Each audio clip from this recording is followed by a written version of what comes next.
Hey folks, we're going to do some game design today, developing Bastion Campaigns for 5th edition using the new Bastion mechanics from the DMG 2024. If you're familiar with my stream, you are certainly welcome to skip ahead a minute so we can get past my intro. I'm going to do some quick social media updates here and just go through a quick intro.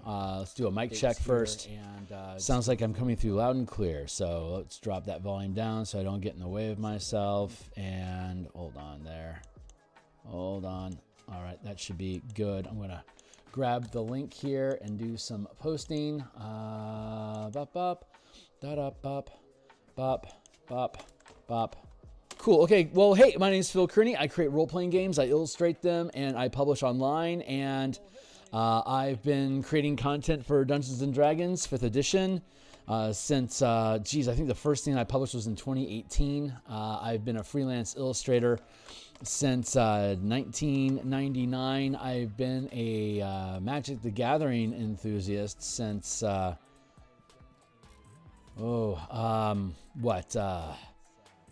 1995, I guess, and I've been DMing Dungeons and Dragons since 1987. So I've been around for a while, way back in the days of BECME and Dominion style gameplay, when once your characters got to a certain level, depending on what the character was, you would start amassing land or like a fortress, like what's now 5e is calling a bastion. Basically a base of operations, like a hideout or a fort or something, and have hirelings or followers, mercenaries, troops that would be under your command. And so the bastion system that's in the 2024 Dungeon Master's Guide kind of eases a little bit into that idea by giving your characters a place that they can dress up and equip with different facilities that would grant them different perks, kind of like feats, where you're like the bastion facilities would give you your characters these different bonuses, boons, advantages, or whatever, or like items, depending on what you had, what choices which choices you selected. So we're delving deeper into that style of gameplay back in the Dominion days of BECME, and just further developing it using the 5e game mechanics mentality, and introducing it back into a risk-reward system of creating, what's the word I'm looking for? And instead of the Bastion system being a social interact, like there's 3 pillars, right? Combat, exploration, and social interaction. The Bastion system is decidedly in the social interaction space of gameplay, where you get these perks. There's no challenges to acquiring them. You automatically get them, and they're very limited in scope of what they can actually do, but they're player controlled. And that the DM just basically lets you make up who the characters are, like who the hirelings are, and what benefits you choose to gain for your characters. And the DM really doesn't have anything to do with it. There's no challenges involved with it, which makes it just basically a buff. Your characters just get more stuff with some narrative skin wrapped around it, which is kind of how 5e, like the gameplay of 5e seems to be driving further in that direction, although it still is a combat simulator with roots in dungeon delving and multiple combats per day. The way that it's being played more and more often, at least the way it seems that it's depicted as played, as less combat, less challenges, and more time spent LARPing as the character that you create. And that the audience that enjoys the social interaction pillar of adventure the most, that caters to a lot, but it's also the least difficult to design around, because you don't have to roll any dice if you don't want to. There are no mechanical consequences to actions that you take. It just propels the story, where the exploration pillar of adventure is basically ability checks and saving throws. They're all D20 tests.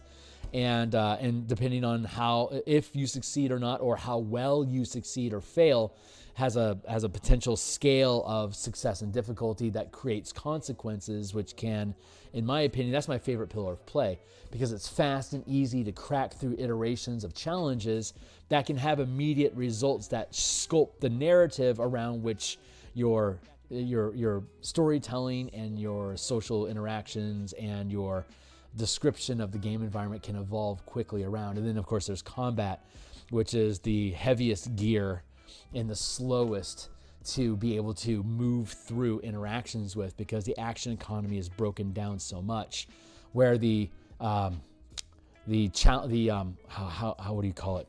The exploration pillar can be anywhere from a half a second action resolution, like a saving throw, versus a 5-hour conversation with somebody that basically boils down to a single die roll that changes their disposition, like from hostile to neutral or to friendly or back if you fail.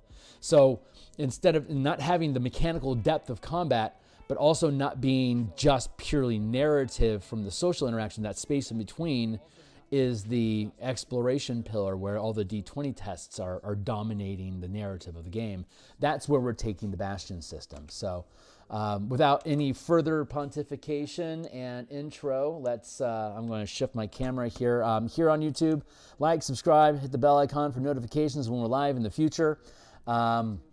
Here's the playtest document that we're going to be using today. It's available to everyone to look at while we actually are working on it here in the game. Bastion Campaigns, as Look, Don't Touch. All the books that I've created on DMsGuild so far, they're all free previews. This will eventually be on the DMsGuild as well. Also, as a free preview, you'll be able to read the entire thing. People don't pay money to read my books. They read my books and then pay my money because they want me to make more. So after you check out some of my stuff, or if you hang out with me for a while here on stream, if you agree and like what we got going on, bless you, and thanks for being here. So let's see, where are we at? Bastion Campaigns here. All right, so we're going to need, so where we were at last time, I'm going to drop that out of the way and drag this down here, list of orders. So we were working on the facilities. There's 29 facilities in the Dungeon Master's Guide that have a very narrow scope of what you can do with them. Like if you have a smithy shop, for instance, you can create anything that backsmith tools can create, which is like 6 items off of the adventuring item list. So it's incredibly limited, but we've expanded the capabilities. So this is not only creating a dynamic D20 test system of your Bastion, creating complications that become adventure hooks for your characters to explore and resolve to allow the Bastion to complete its task. But it also is a full crafting system that, we already know, like if your character's out adventuring and you're in a tent in the middle of the forest and you want to, like, say, brew some poison during your long rest, that might not be too difficult. Do some foraging, find some nasty plants, and then extract the ick from them and put it into a salve that you can then wipe on your blade. That's just the poisoner feat. So it's really easy to facilitate that. But you can't like build a suit of armor while you're in a tent on the road on your way to the next adventure. You really need to have a facility to be able to do that, which is what the Bastion system approaches in offering a downtime activity crafting system. But the Wizards of the Coast, the way that they built the Bastion system, it's so specific and limited on what type of stuff you can do that it doesn't really satisfy the crafting itch that exists inside of the game, or the players that are engaging in the hobby. So we're attempting to resolve that itch by expanding the capabilities of the Bastions to essentially do anything. So like, for example, we were working on this on Thursday, so we're drilling through all of the different types of facilities. There's 29 in the DMG. We added like 3 or 4 here as well. And so we're expanding what kind of orders can be issued to your facility. And if you're familiar with the Bastion system, there's 7 types of orders that can be issued to your Bastion. And with the DMG, it's dependent on what type of facilities you have. You can issue the facility an order, and you're limited on how many orders per Bastion turn you can issue. And a Bastion turn is like typically a week, for instance. So depending on the level of your character determines the number of facilities that you can have. We're divorcing character level from the expansion of your Bastion. And we talked about that in previous sessions, where you can scale up the rank of your Bastion to like outrank your characters and be more of a sprawling resource center, that your characters then basically become hirelings inside of that Bastion. And you can have multiple teams of characters as hirelings, that when you want to go on an adventure that's basically sponsored by your Bastion, then you can just select a team that you want to have roll out, and then they run that adventure, and then they come back to base. And you then, the next week, you have a new adventure, choose your team, execute the task, come back, and that becomes a progressive style of generating a campaign based on the actions that you take and the consequences of those actions. What is it called? A progressively generated campaign based on the decisions that the players make for the Bastion and the characters that are created inside of that Bastion. So that's the general theme and idea of the Bastion campaign in general, to generate a game space using D20 tests to create those opportunities, so that if you really want to have a Dominion style of play, you can craft a facility of your like the Bastion or the Dominion of your choice, and then develop it with the assets and the facilities that you like to lean into the type of gameplay that you prefer for your characters to dictate, or for your characters to depict. And depending on what those are, that dictates what kind of adventures are going to be created for your characters. So as you expand your Bastion, you have more opportunities to have different types of adventure that can trigger as a result of successes and failures of your Bastion, trying to either create new items, make new like trade or commerce connections, or control and police different areas, or discover, research, and spy on different items and topics to learn more about them. These all can create adventure opportunities. So that's what we're leaning into. So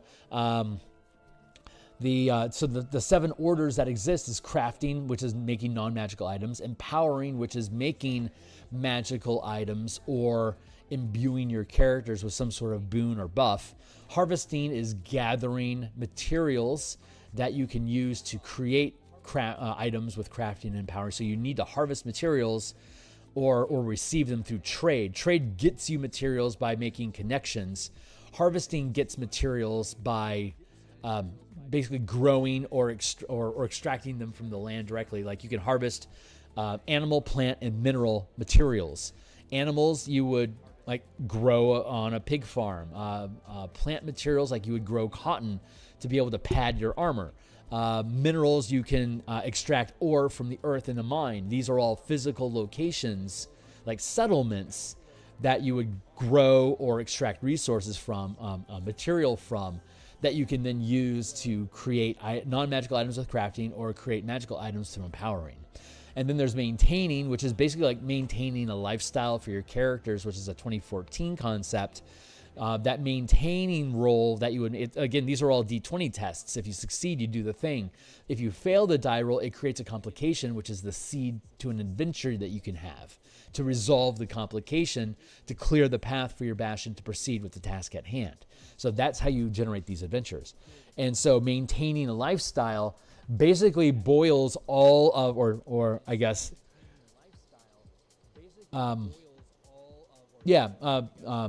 distills all of the math and accounting and economics down into a single die roll every week, into I'm going to make this test, and the higher I roll, the better my Bastion's lifestyle is for that period of time, because I don't know, the market needs more copper right now. We have a copper mine, so copper mine is making us rich right now.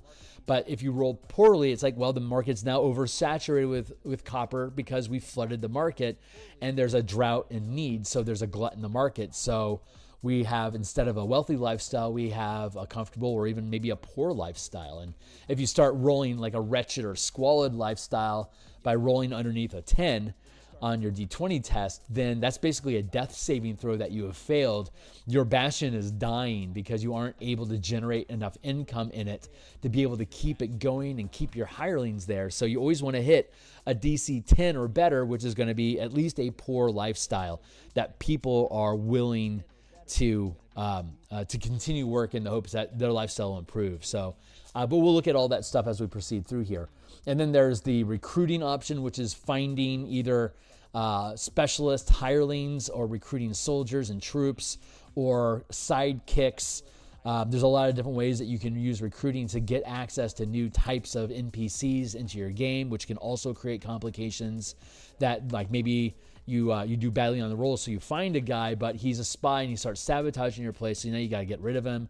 Or you can't get someone to work for you. Maybe someone is, maybe there's rumors about your organization that is driving hopefuls away, so you got to figure out where are these rumors coming from and is there any truth to them. That becomes an interesting exploration, social interaction adventure that you can have.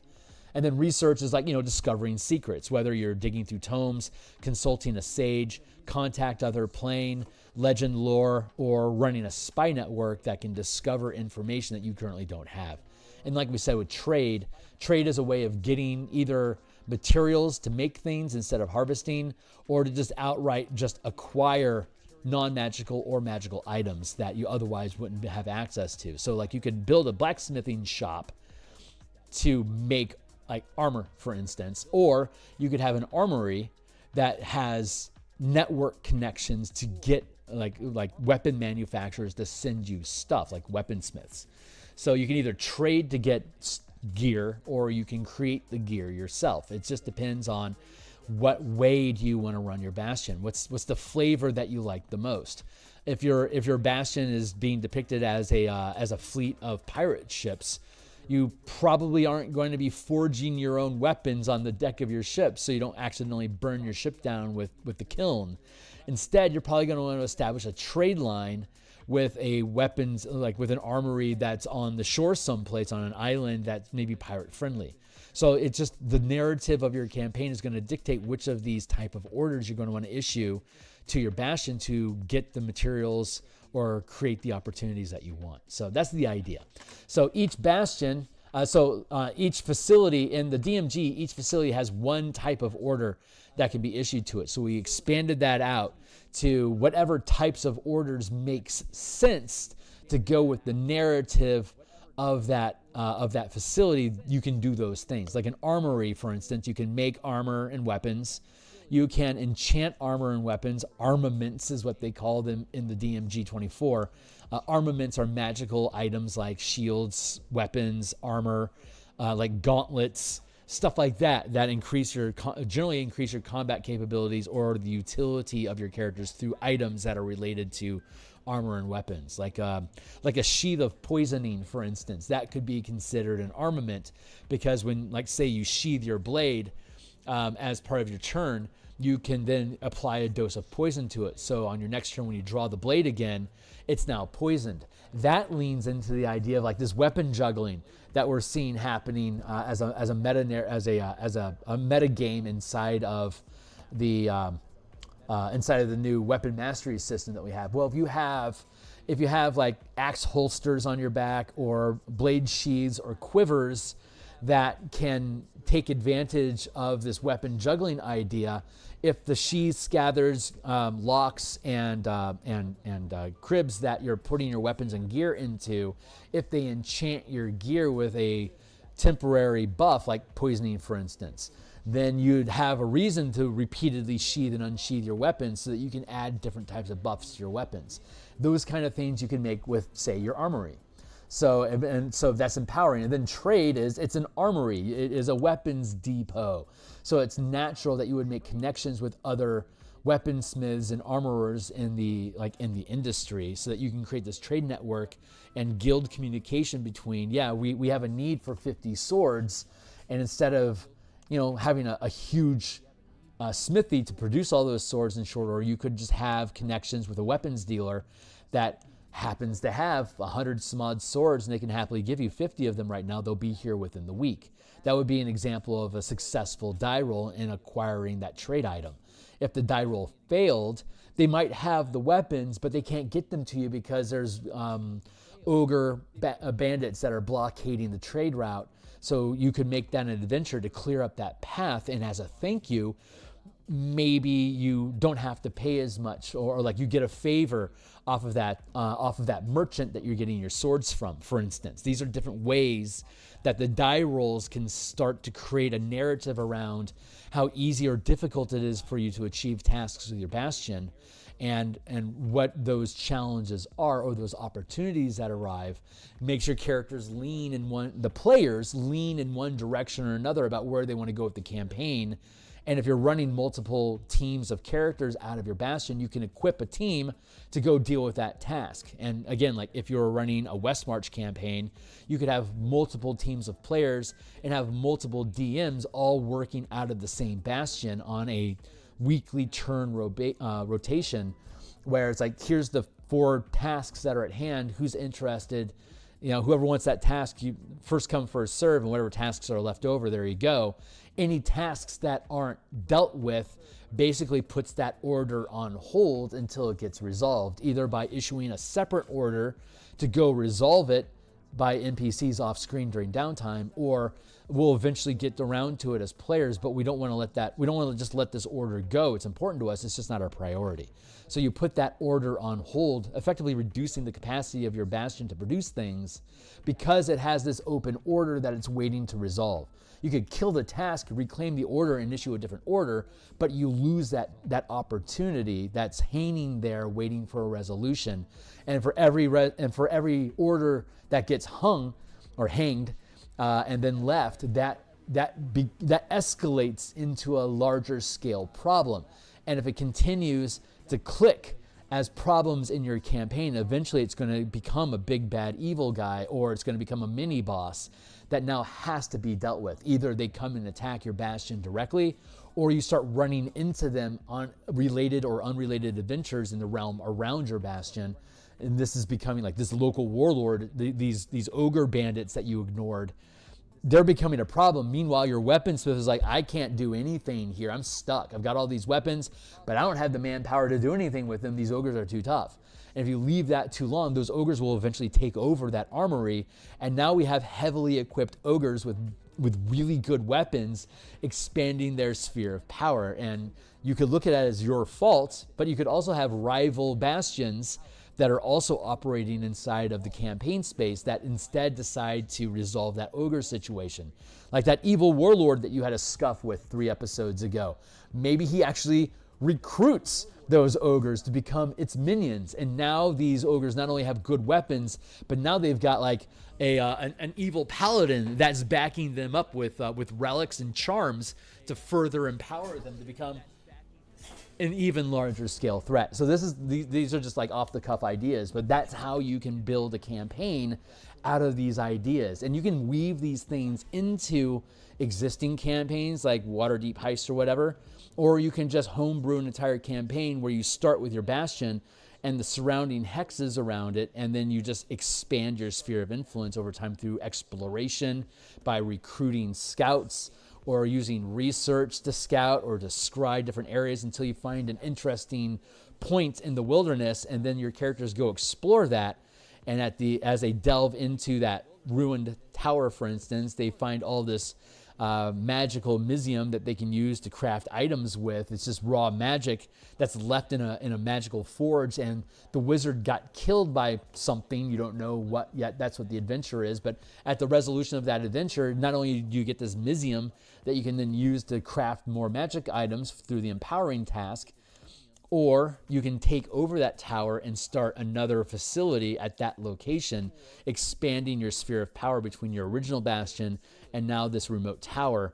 And your campaign starts to bridge the gap to connect the two of them, so you can form the solid base where the tower and your original Bastion are both working together, now controlling this area in this hex crawl. Like, these are different ideas that you can use, which if we build this thing right, we'll be able to explore those ideas with you. So that's the purpose, hence the title, Bastion Campaigns, building tools with Bastion as the anchor point to be able to build or enhance campaigns that you're already running in your 5e games. Which, of course, these ideas can be extracted to other game systems, which we'll be doing with my Guild Delver RPG that I'm developing. Expressing the mechanics in very different ways, not 5e, but like more more Shadow Dark or like Cypher system or like Dungeon Crawl Classics. It's more of a D20 light system, but it can do the same thing in different ways, and which we'll be getting to eventually. So I'm starting to talk about it loosely here because I've been playtesting it with my home table for the past year, and it's been really fun. So it looks like it's a good system, and so I got the trademark, and I'll be building a website for it in February. Later on this month, I'll be building a website for it, and slowly working on building an email list to eventually run a Kickstarter, which will build the entire game here online, illustrate it, and then we'll publish the Kickstarter, and hopefully folks that back the Kickstarter will show up and kick the shit with me. Speaking of which, hey, what's up, Steve? Yeah, I'm back a lot, man. I'm here 10 times per week. Monday through Friday, I do artwork for whatever my current book is that I'm building, like the Eberron Adventure, and then I do lunch times on Mondays, Tuesdays, Wednesdays, and Fridays. Typically 3 of those 4 days I'm streaming at lunchtime, more game development stuff. And then Thursday night and Saturday morning, like now, we do deeper dives in a longer period of time. So we are working on the different boons, facility boons that you get. And we're going through each one by one. So as you can see in the list up here, I should probably open up another tab. Get past the general orders. So once we get all the Bastion facilities resolved, we'll be able to come back up here into the orders and refine like exactly what type of tasks can you perform with maintain. We already know that like you can maintain a lifestyle for your Bastion to resolve all the accounting of making a business work with a single die roll. And we also know that we can use maintain to sell resources to get gold, and that we can use gold to convert into not resources, Bastion points. You spend Bastion points to acquire facilities. And we'll also see what are other things that we can do with Bastion points. Like for example, if your Bastion at first rank, a Bastion can typically only have 2 orders at a time, one of which is typically going to be maintain a lifestyle. So that technically leaves you with only 1 other order that you can issue to your Bastion at first rank. But if you have spare points laying around, you could spend those points to issue additional orders so your Bastion can do more things if you have the facilities available to do it. So we can scale up in that sense. So having a resource system like Bastion points that you invest into facilities to kind of like lock them down, like you're tapping your resources to maintain these different facilities, and then you have your remaining pool of Bastion points, kind of like spell points. You have a remaining pool of Bastion points that you can then use as meta currency to maybe modify die rolls, change the conditions of complications that arise, allow you to gain additional orders. There's different things that we can spend Bastion points on beyond the facilities, and we're still fleshing out the language of what that meta currency can do beyond the facilities. So once we have that all boiled down, we'll know the scope of what maintain can do. We already know the scope of what crafting can do, which is basically like make things. But like here we have an example of a specific crafting order, which is Tools of War, which is the type of thing that you want to build, requires a certain amount of time and have to hit a certain DC on your D20 test to be able to achieve them. And this was one of the earlier ideas we have. I don't think this is relevant anymore, but these are the kind of things that you can develop. I think it's too narrow of a scope to be practical with the system that the Bastion Campaigns has evolved into at this point. But this is kind of like an example of like how orders and Bastion point meta resources can be manipulated inside of the Bastion Campaign concept. So, but we'll suss out, like ultimately crafting is just going to be a single task, which is make non-magical items without specifically delineating the task, but instead leaning into what facility it is that you have to craft with. Because looking again here in the document, again, this document is available for folks to read along with. It's literally right here in the playtest document. And if we go to the where I'm trying to look around my microphone, there we go.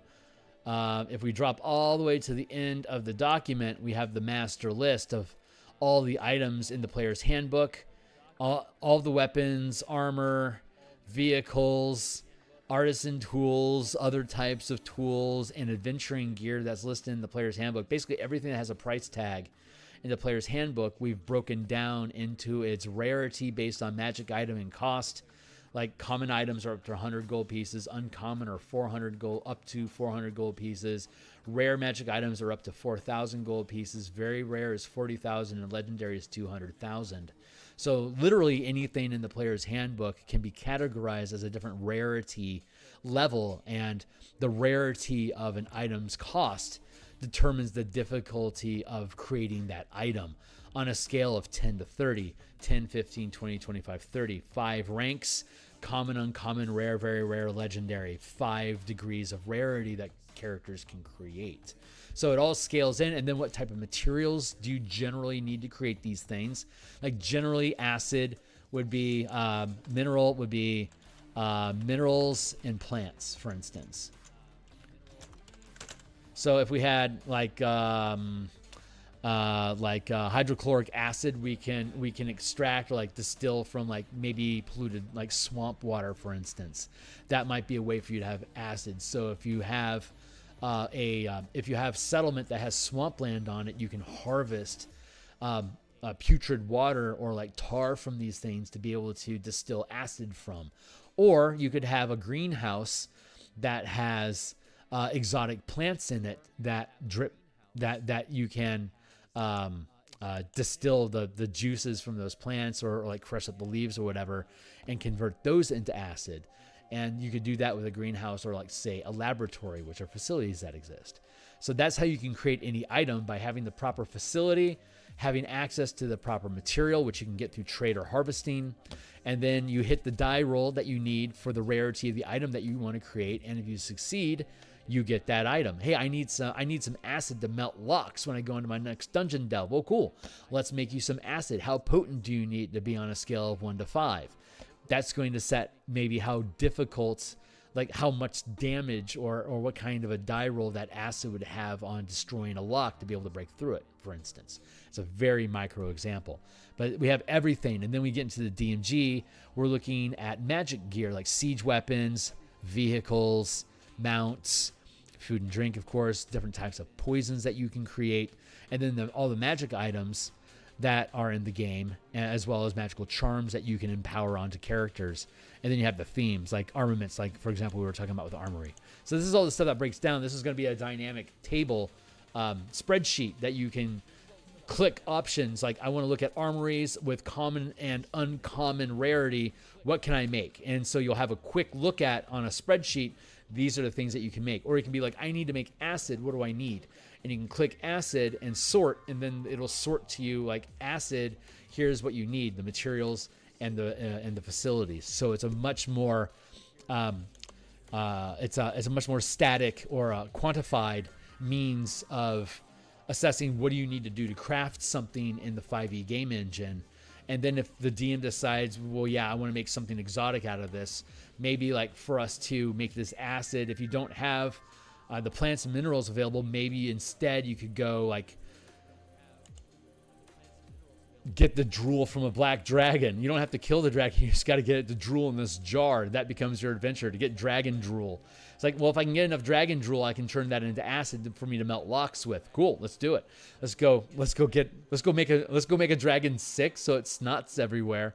And when it's not looking, we can scrape the snot off of its gold before it melts the gold. Well, we might as well grab the gold while we're there too. And that becomes your adventure, right? And then we can take the gold and convert them into bastion points to improve the facilities in our bastion, or if we just want to spend the gold, cheers. So these are the ideas. So long story short, the end. Here, let's go down here to our list of facilities. Hey, Francois, it's good to see you, my dude. And so here's our list of facilities, and here are the facilities that we've worked on. And so we figured out the auction house, we figured out our barracks, we figured out the demi-plane. So we're going to continue here.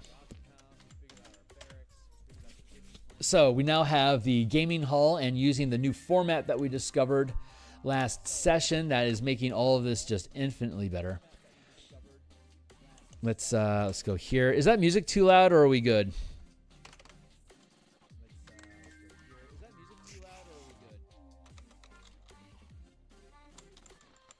There. General order, maintain, and trade. And then we have unique orders. So we got about, what is it, 9:45? Yeah, we got about 2.5 hours to play. Now we have unique orders. Can barely hear any music. Okay, cool. So it's really background for you guys. That sounds great. Let's see.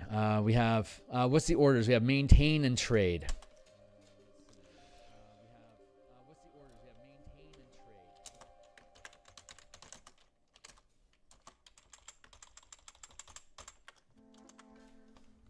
Hey, what's up?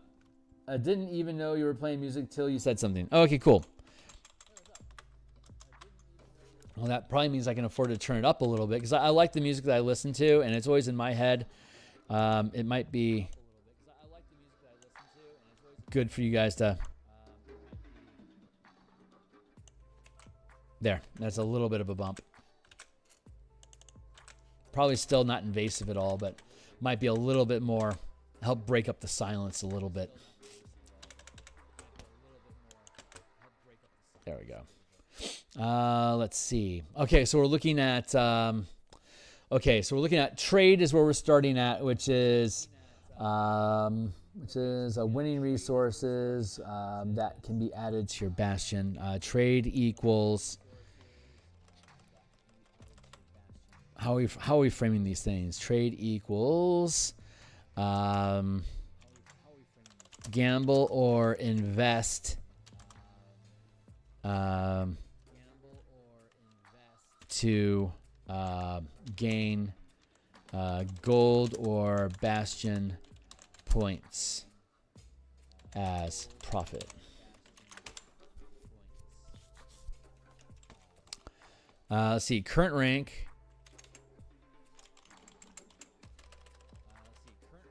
So we're looking at the rank of the rank of the bastion. Gamble larger, higher ranks. Higher ranks allow larger stakes. Rank 1,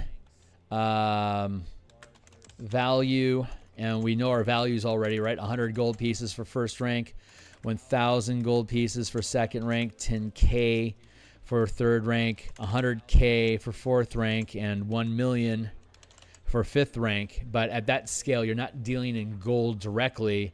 You're mostly just dealing in bastion points. This is the value of each bastion point that you would acquire. So gamble or invest to gain gold or bastion points as profit. Higher ranks allow larger stakes. Rank 1, 100 gold. DC is 10, 15, 20, 25, 30, 30. Rank 1, 0, DC, 1. Let's do it this way. 1. Frazzle tag. Hold on. There. 1, rank 1, value is 0. DC is 0. Boip.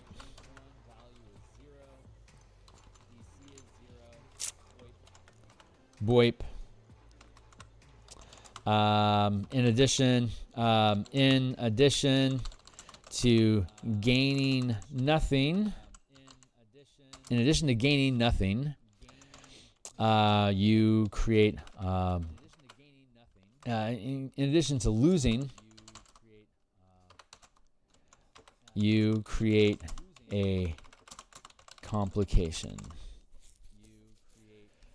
Gamble or invest to gain gold or bastion points as profit. Higher ranks allow larger stakes. Let's see. Let's do this. You must maintain a comfortable or better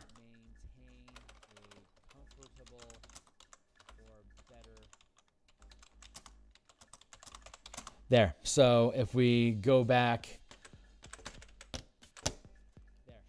and look at the maintain order,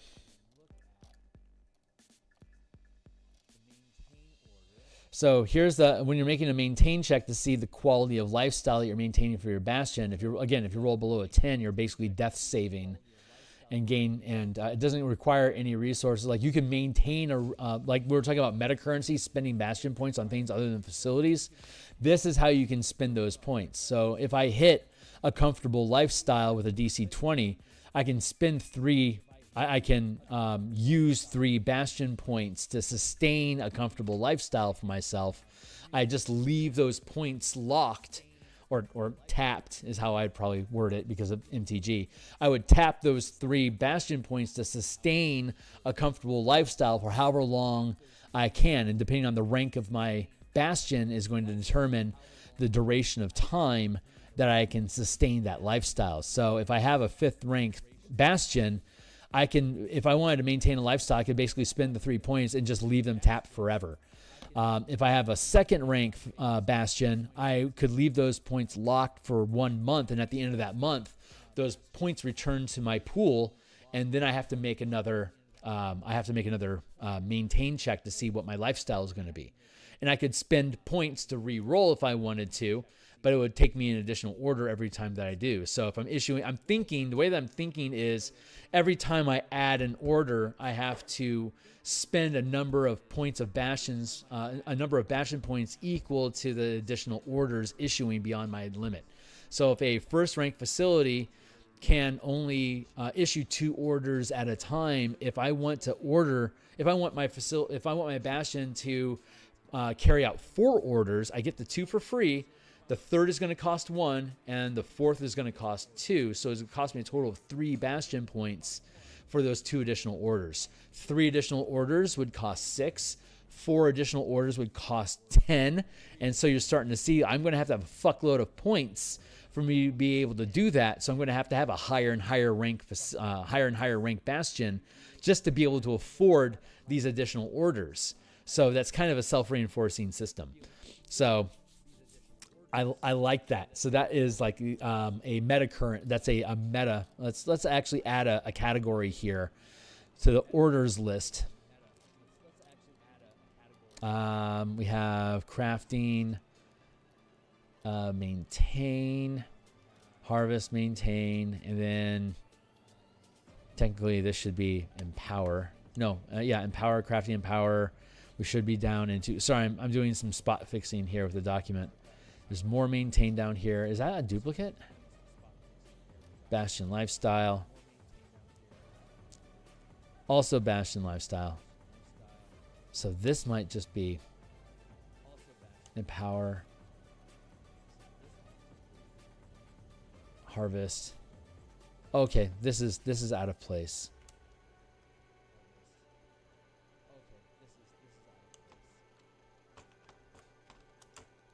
But is it a duplicate of what we have here?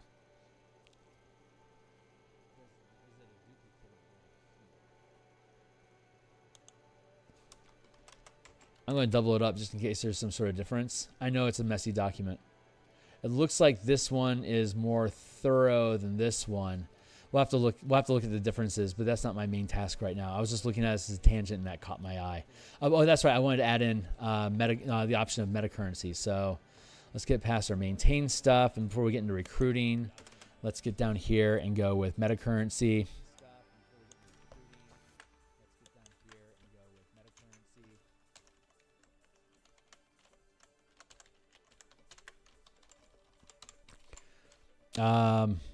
You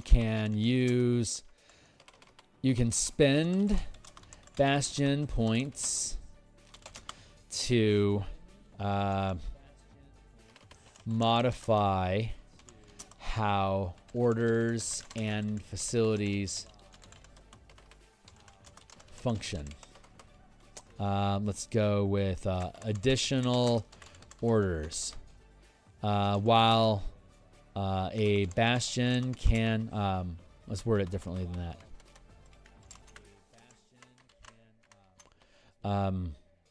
A Bastion can be issued a number of orders determined by the rank of the by its rank 1, 2. This is already a table, but I'm just being redundant for now. Because, you know, we're still building the thing. So let's just throw ideas where they're at. Rank orders. 2, 3, 4. No, that's not right. Because we already have this listed someplace. Let's look at that again real quick. Bop, bop, bop, bop, bop. Oh yeah, 2, 3, 4, 5, 6. Yeah, that's right. 2, 3, 4, 5, and 6.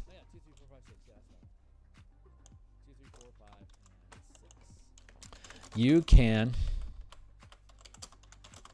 issue additional orders by spending Bastion points. The cost of each additional, the cost is equal to each additional order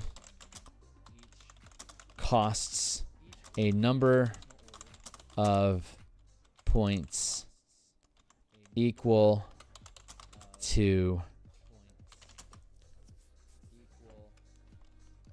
fuck, how do I word that? 1 equals 1, 2 equals 2, 3 equals 3, etc., etc.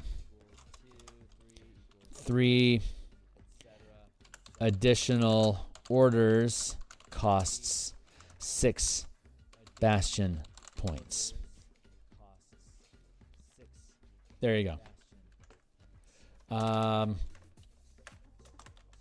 Resolve, and that's good enough for now, probably.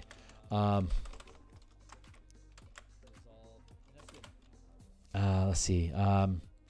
Resolve complications. You can issue an order to your Bastion to resolve a complication instead of creating an adventure seed. Instead of creating an adventure for characters to resolve. That's technically, that's and then we should probably clarify that as order, and then up here, additional orders,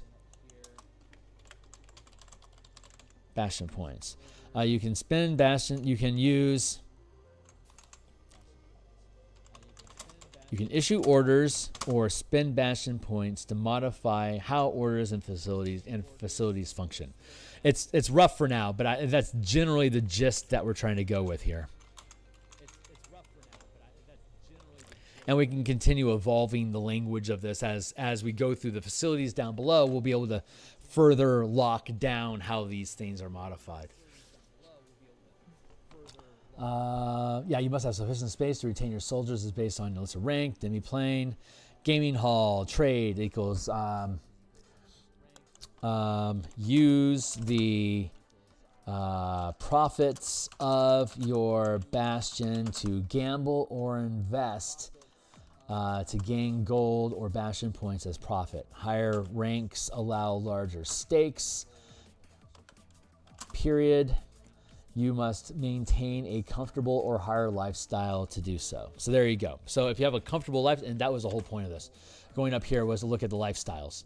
So maybe, yeah, lifestyles. So if you have to have at least a comfortable lifestyle, which means you already have to be hitting a DC 20.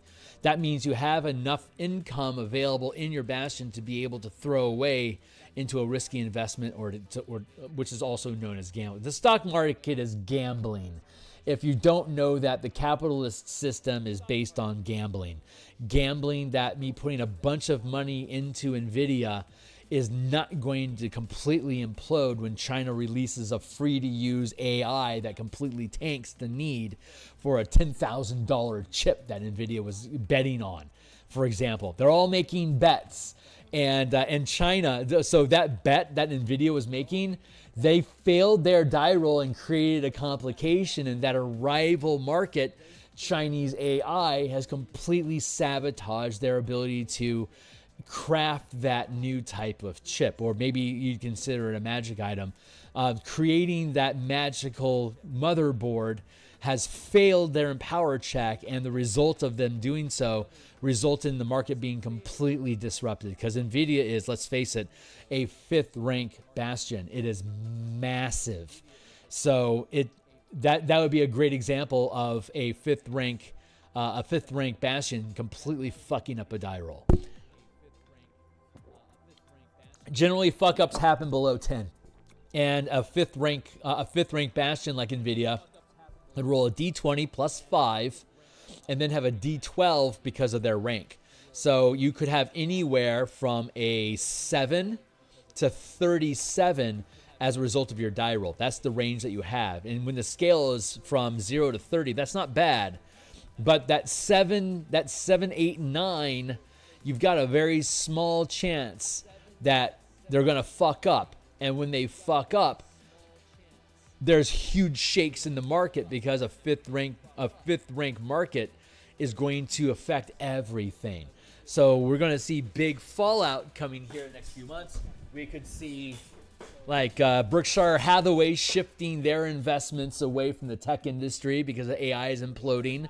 That could further devalue Apple stock, so that decreases the value of phones, iPads, everything else that they're producing. There's less availability to that. So if you're trying to trade to get into that sort of tech, it'll be at disadvantage maybe because the market is bare, for example. Like, that's a way you could translate stuff into the real world. Very flexible system. It just depends on how you're wrapping the narrative. We're using a fantasy motif, but like in the orbital asteroid mining campaign, that's a sci-fi, like a fantasy sci-fi setting. We could have higher degrees of tech that can do things like that in the marketplace. But back on task. So gaming hall, that feels pretty stable. So now we want to look at what is the maintain task. What is the unique order that can be issued with maintain? Let's look at what some of the other stuff that we have so far going on with maintain. If a barracks is issuing a maintain order, the maintain unique bit is if issuing a maintain order has a complication.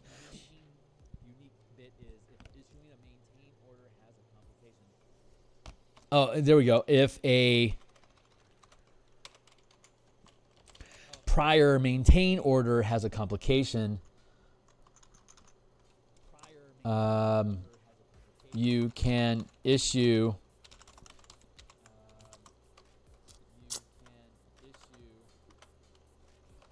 resolving by issuing another order is rolled. Issuing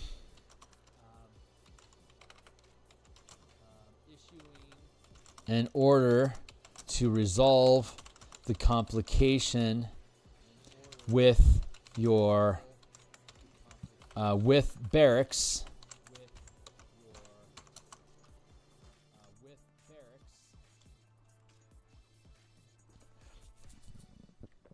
if a prior maintain order has a complication.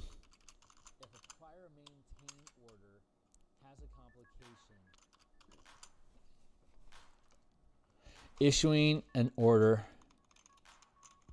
to resolve the complication. There it is, yeah. Is rolled with advantage.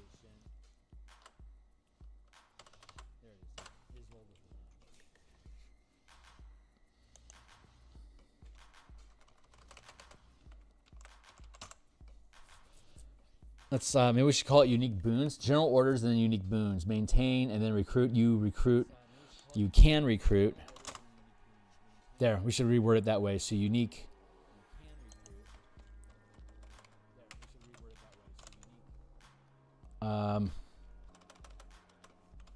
Feature. There we go. Unique features. That's probably the right way to word that. Unique features.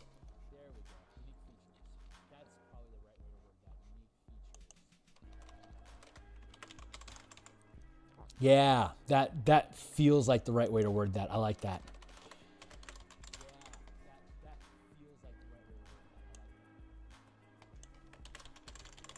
There, facility features.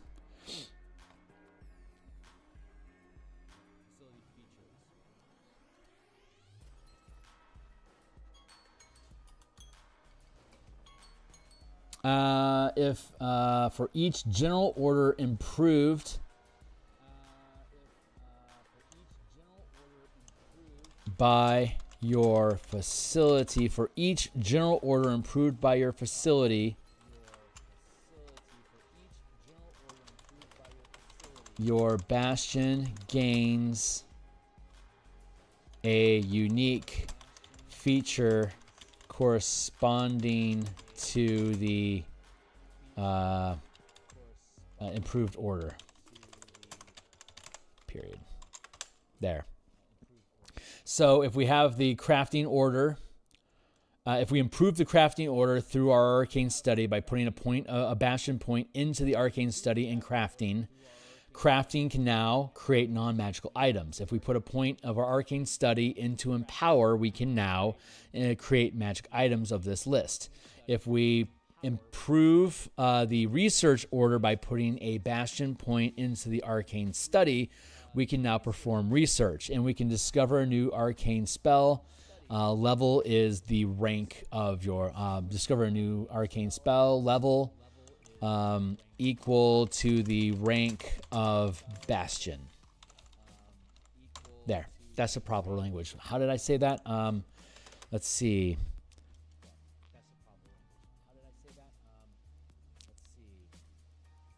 Let's see. For when you improve.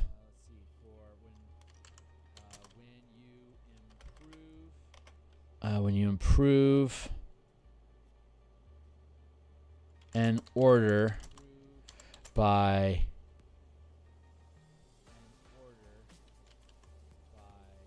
spending a bastion point in with a facility, you gain the unique feature. Something like that.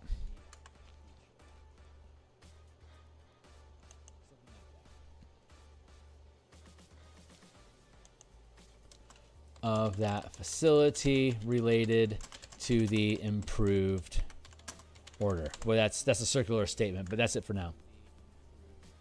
Let's see. But yeah, I like that. So feature is the proper term. General order, unique features. General order, unique features.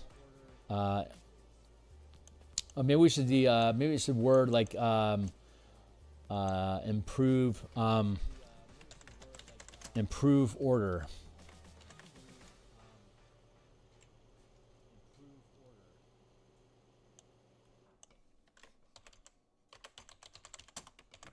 So the title of the task explains what the task does. Improve.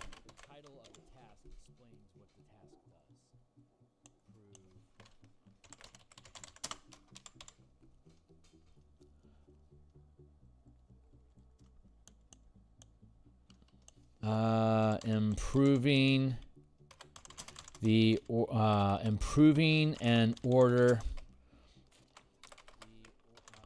You can improve your bastion's orders. You can improve the rank of your bastion's order. You can improve the bastion die of an order by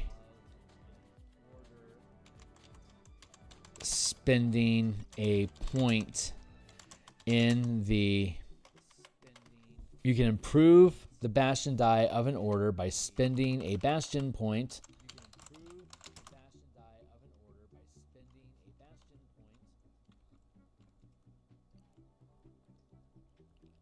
in a facility. You can improve the bastion die of an order by spending a bastion point with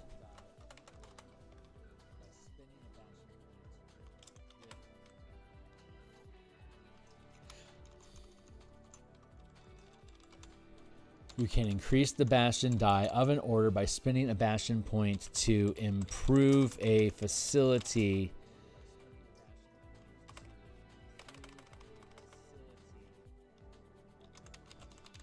selecting the corresponding order. Maybe that's not the best language. We'll figure it out. This is why we have an editor, but I'm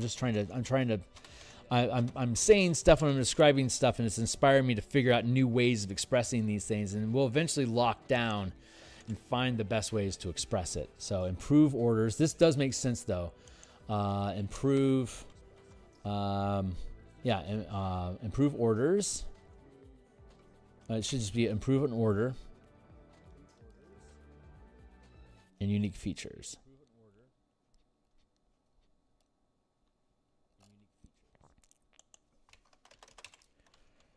When you, I'm fighting with this because I can feel there's something here.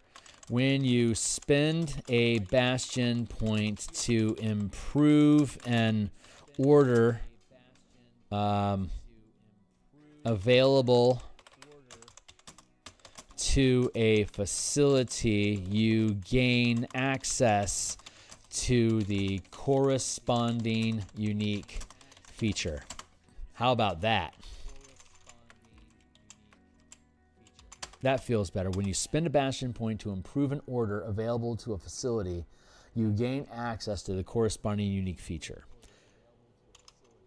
I think that's much more concise. So here's the orders that you can improve, and here's the unique features that correspond with each of them. That feels concise. It's probably good enough for now, so I can stop fighting over that right now. So improve order, unique features. So now we just have to make sure we have unique features for each order. Which was a challenge that we had last time we were here on Thursday, and it is today's challenge as well. I want to create a little bit more space in here just to give them a little bit more breathing room.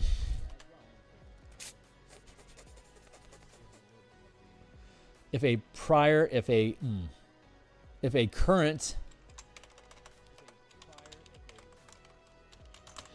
maintain order has a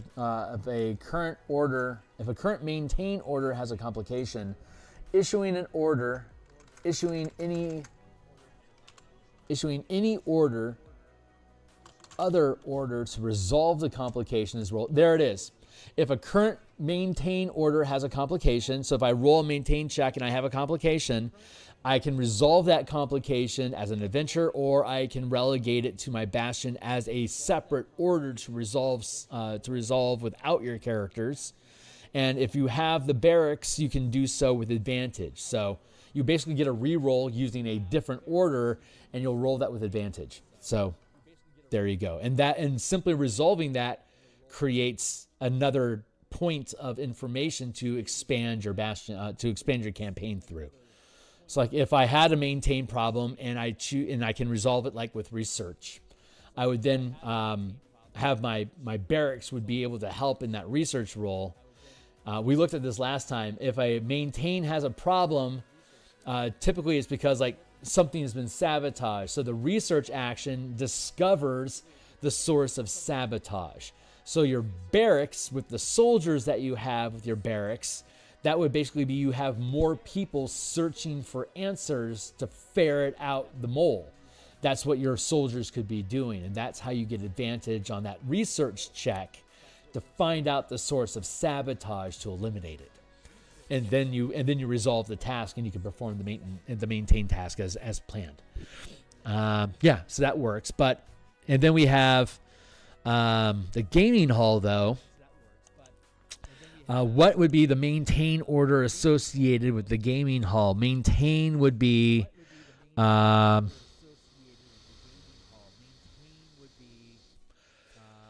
see. So trade allows us to take profits from maintaining a comfortable lifestyle and gain you must maintain a comfortable or higher lifestyle to do so.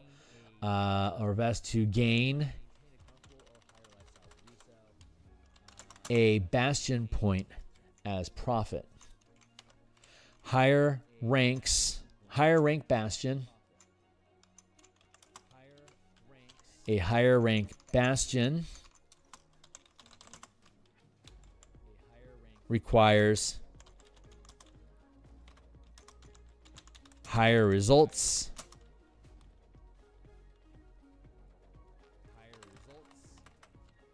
Higher rank Bastion requires higher higher DC to reflect the higher value of each point.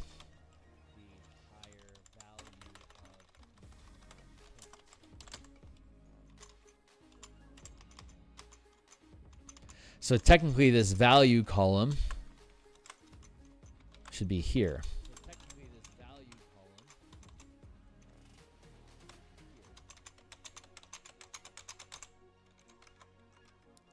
Like this instead.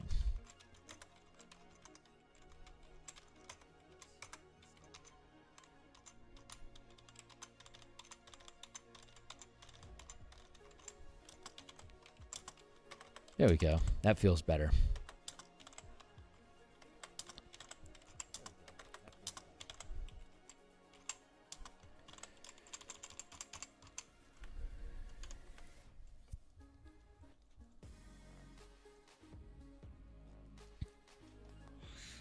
In addition to losing, you create a complication. There you go.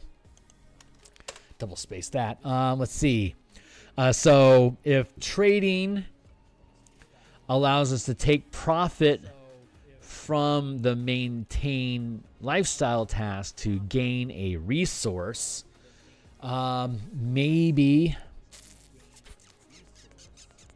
could we use the gaming hall to artificially increase our lifestyle?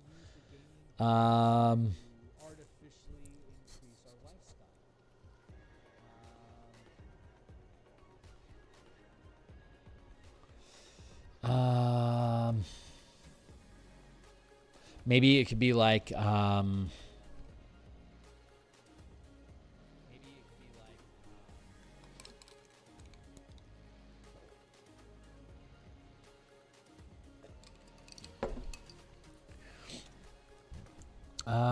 let's go with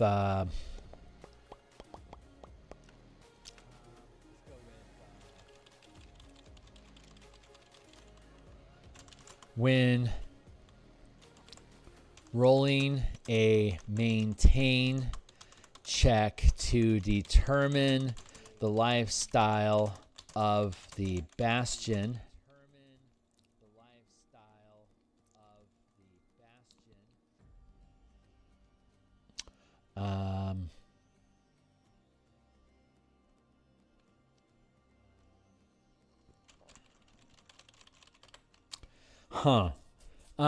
Maybe I don't want to give an advantage because that feels like it's too good. Maybe expertise, so you can add twice your rank instead of just once. That's not so bad. It would give you a reason to invest in the gaming hall, but that's also a huge advantage. That's a pretty big advantage. It would mean that you would never fail. I can't do that because a 5th rank Bastion would never be able to have less than a poor lifestyle. It would be impossible. Actually, it'd be a 10 plus, it'd be a 12. It would be impossible to have less than a poor lifestyle. So you can never bankrupt, like that NVIDIA thing. That would never be able to happen if you would gain expertise in the maintain die roll. You could potentially roll advantage.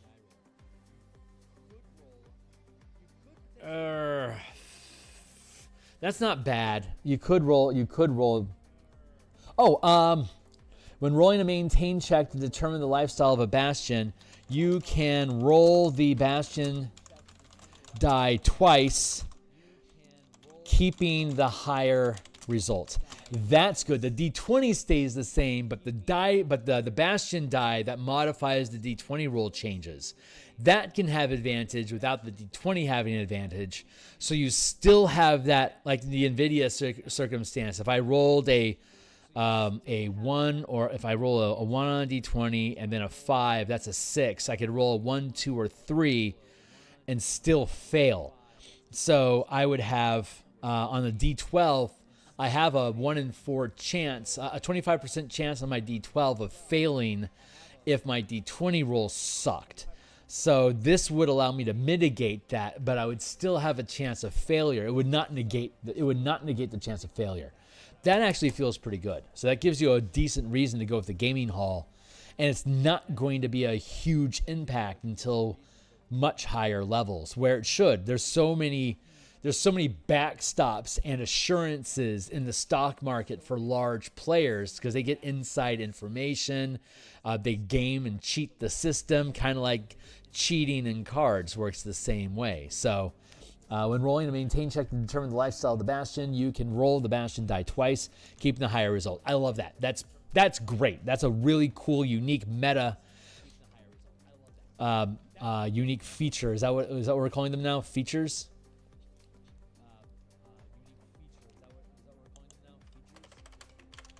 I love that. So that's like a really good reason to spend a Bastion point on improving the maintain order through your gaming hall. Spend a Bastion point to improve the maintain order with your gaming hall.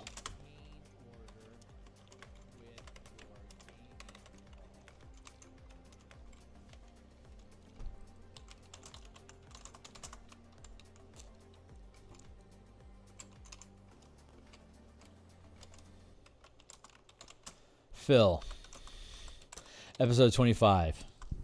1, 10, 10. There, that's a quote.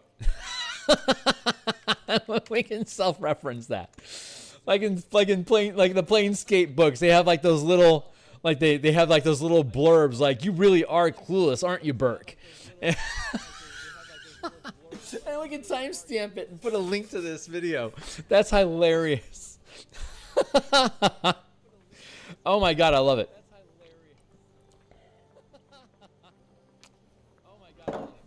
Ugh. That's ridiculous. All right, so there's only 2 orders. We now have unique features for each of those orders. The gaming hall is now done. So now we can move on to the garden. So picking up the language, it is improve order.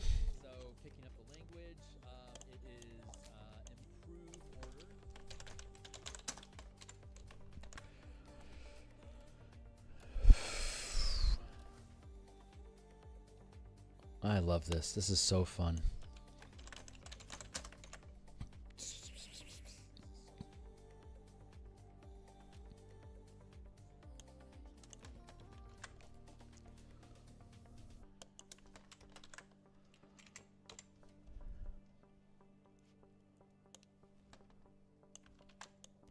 Whoo, dilly, the garden can do lots.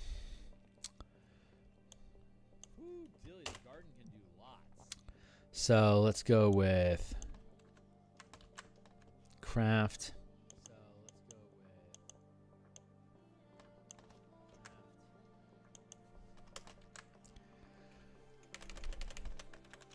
Empower.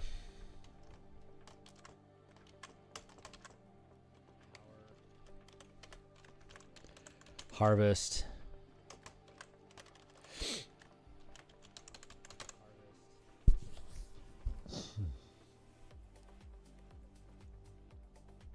I feel like I want to nip maintain from this list.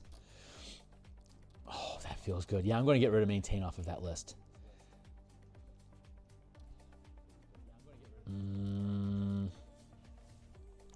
Before I do, let's look at the other stuff. No, garden might make sense. If the greenhouse has maintain, I can question that. It also has maintain. Guild hall also has maintain.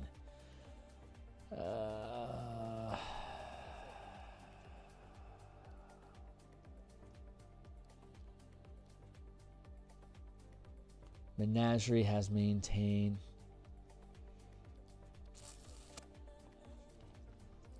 Pub has me. Oh, Pub does not have maintain. Okay. Reliquary does not have maintain. Sacristy doesn't have maintain. Sanctuary does not. Sanctum does not. Scriptorum does not. Settlement does. Smithy does not. Stables does not. Storehouse does not. Teaport does not.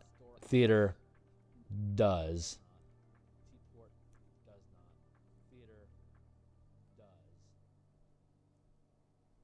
You know, the more I think about it, the more I feel like instead of maintain, it should be recruit.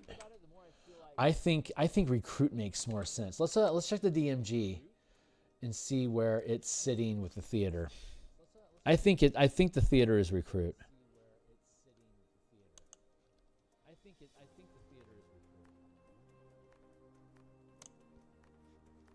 Yeah, it's empower. So we can remove maintain from the theater and replace it with recruit. That feels good.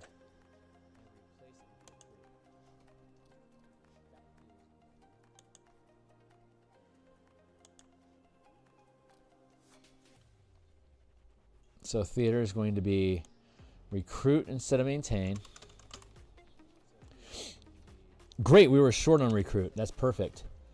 But it takes away from maintain, so that just got dropped. So now garden's starting to look pretty good for maintain because we're starting to short on maintain. 1, 2, 3, 4, 5, 6, 7. Cool. Yeah. I like that. Let's keep that. So going back up to garden. Yeah, maintain makes sense because you're providing food and stuff for your hirelings. So that feels good. But it's a maintain order, so we have to come up with a unique feature for maintain. So we'll just work the problem in the order in which we receive them. Oh yeah, the vegetable garden. No, that's hard. Well, wait a second. Provide food and drink for the bastion, hirelings and guests. The rank and size of the garden depends on the population that can be fed. That's that feels kind of redundant. Empowering potions. So empower equals create magic items. Let's find the specific language because we have it here.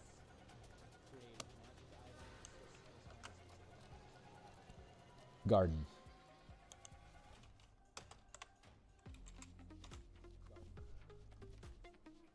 Create non-magical items. See item list below. And we already have that just built in. And then empower potions.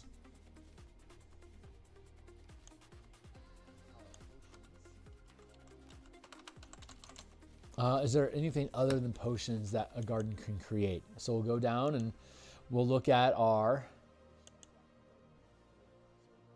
where'd our big list of stuff go? Here it is. Bum, bum, bum, bum, bum. Here. Let's see. What magic items can we create, or what empowerments can we do with a garden? I think it's just potions, but let's see.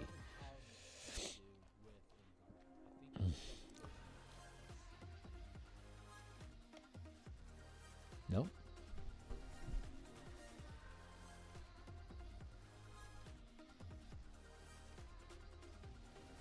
Potion.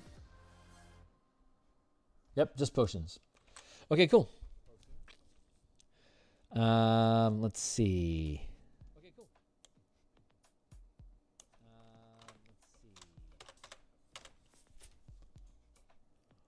Harvest equals, we need to come up with a unique task for harvesting. So creating magic items is always going to be, magic items are always empower. Non-magical items are always crafting.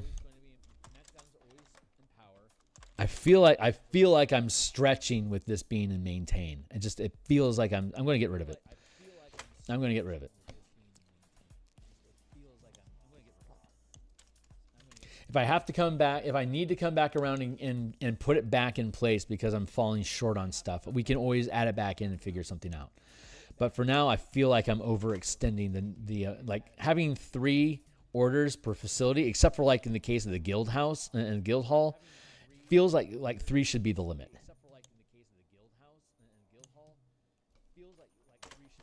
Greenhouse and craft look awfully similar now, though, don't they?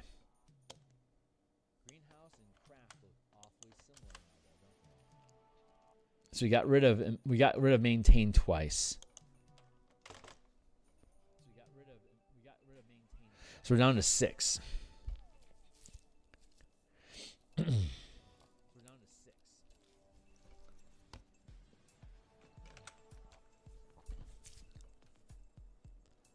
Let's go back to the let's go back up to what the greenhouse says to see what features existed there. I know we've already extracted everything from that in the codifying and the making stuff, but if there, so the fruit of restoration.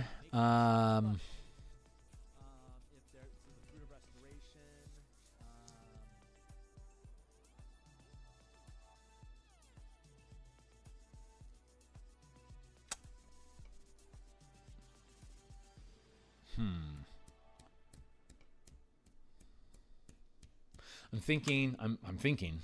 I know that the garden and greenhouse have similar benefits, but they're going to be different, right? So we go like this, and then we have create magical items, potions.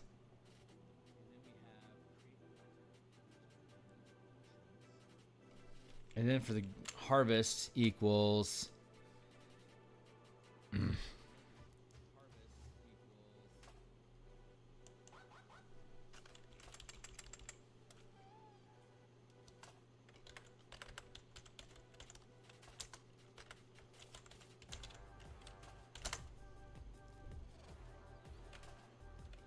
so we can come back here to charms.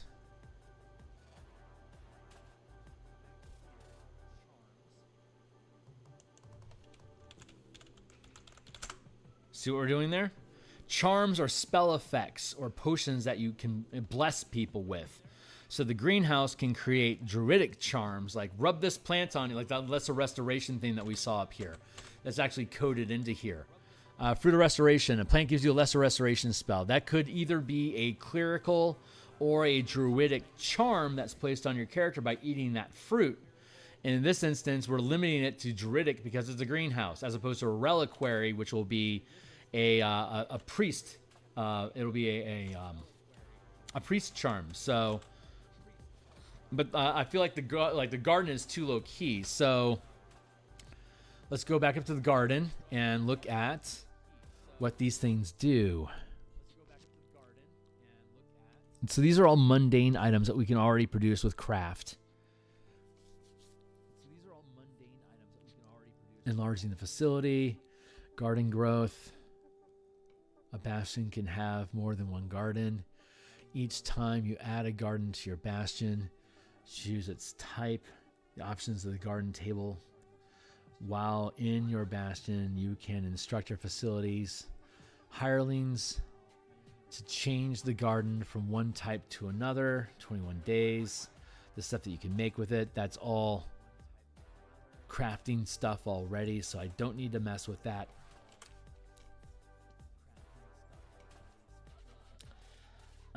Let's see. Create non-magical items. Create magical items, as well as charms, which falls in. Like charms could theoretically be harvest, but that's not generally how the system works. But do we want to break? Could we break the rules?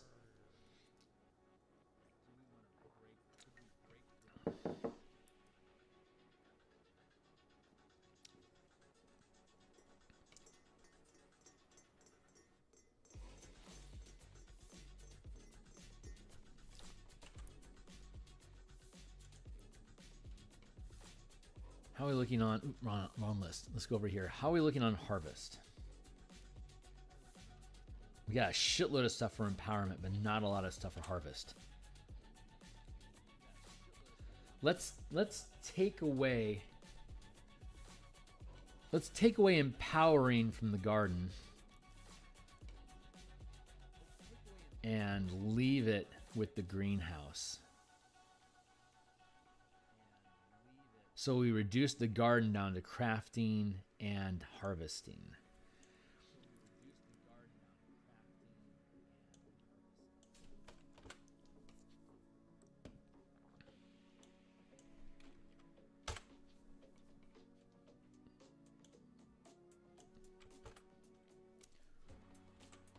Yeah, that feels right.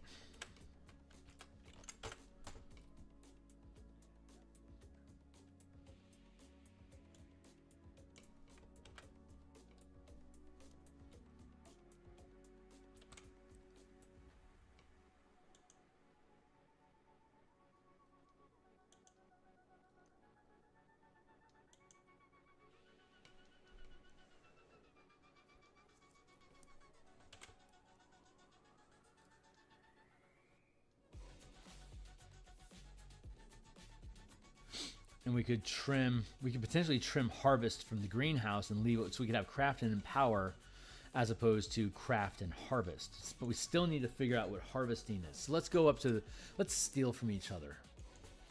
Let's go to the greenhouse and see if there's something here we can pilfer. Poison, potions. We can already do that. Charm. This is where the charm came from. We can already... This is technically a potion of healing. That's technically empowering. Harvest. This is technically crafting. So this is craft, empower. Come back here. That's craft, empower. Sorry. Yeah. Craft, empower. Craft, empower. As opposed to the garden, which is just crafting. But harvesting is pulling resources. Duh.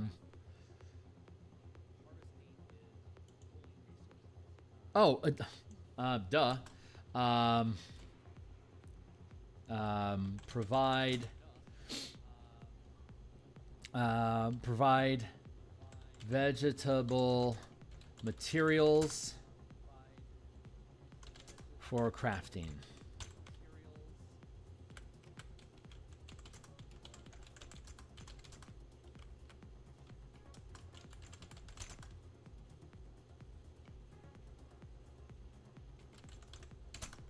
Obviously, provide plant materials for crafting items. Rarity equals rank of.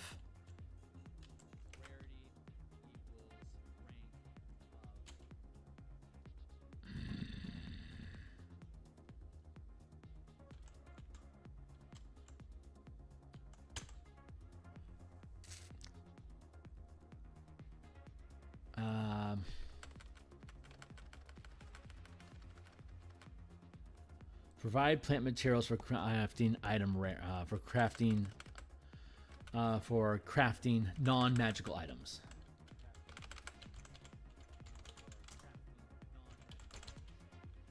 There we go.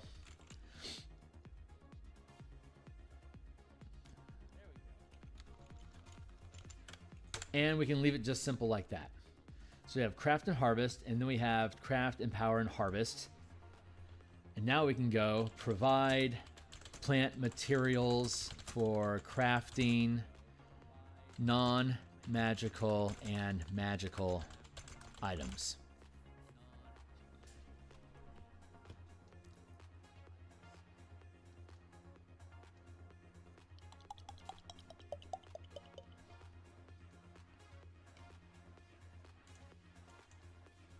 Now let's go with crafting items for crafting. Provide plant materials for crafting items. Provide plant materials for crafting items. Do I want to add a layer of complex? Okay, so we know that you can potentially have plans for empowering magic. You need a plan, so you need to have an appropriate level, the plans, and an item to empower a magic item. You can craft the item while it's being empowered, or you can take an existing item and empower it. But you still need to have the spell power, the spell levels, and you still need the spell levels and the proper rank of facility, which is the spell levels. So you need the spell levels, the item. So provide plant material for crafting items. See item list below.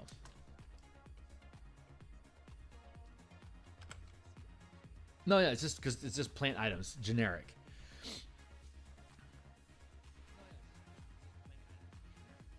Craft equals create non-magical items, create magical items, provide plant materials for crafting items.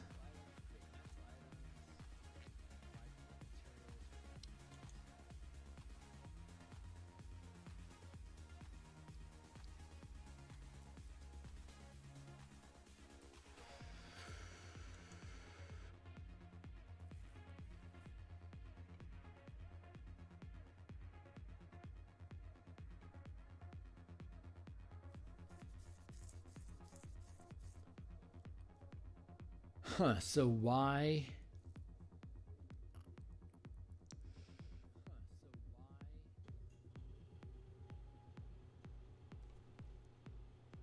Huh, so why would you ever want a garden instead of a greenhouse?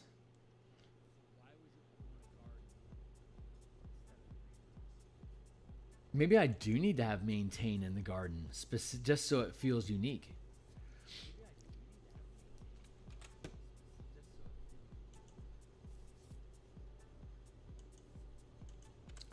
So let's add. Let's maybe adding that back in was the right choice.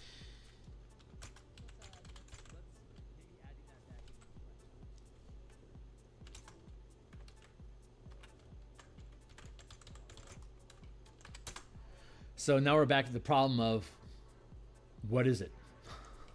Craft, harvest. I mean, this does feel better though. I like that. We need to have something. So we're providing food.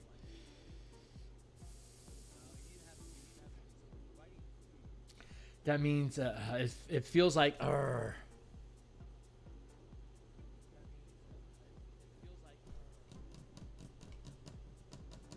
Let's go down. Let's go down and look at the maintain complications to see if there's an answer inside of the harvesting harvesting solutions.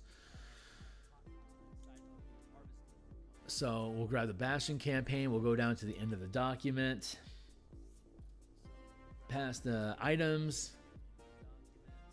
What is this?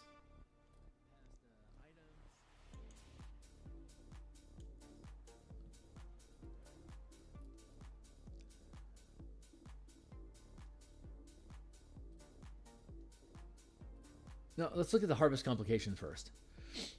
Maybe the answer is there.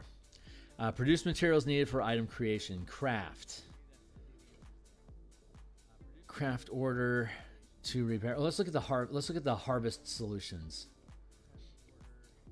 Harvest order for hirelings to gather materials needed.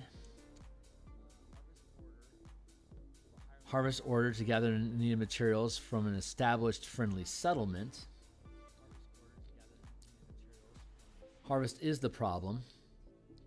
It doesn't have to just be plants though, because it could be mineral, it could be animals. So I have to be careful about that. Harvest order to gather additional materials from friendly settlements. Demands exotic materials to remain a hireling. Offer additional pay. Harvest order to gather the fungus and clear the bastion of the infestation.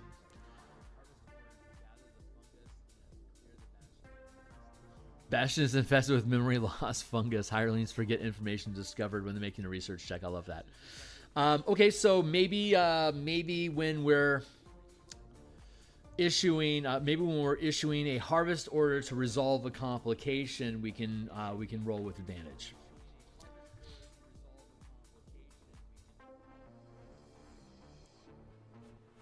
No, it's not harvest. It's maintain. We're trying to do. Sorry. Let's look at the harvest order again.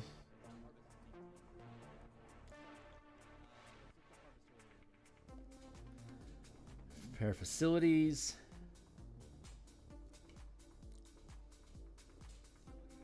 Decontaminate. Improve lifestyle.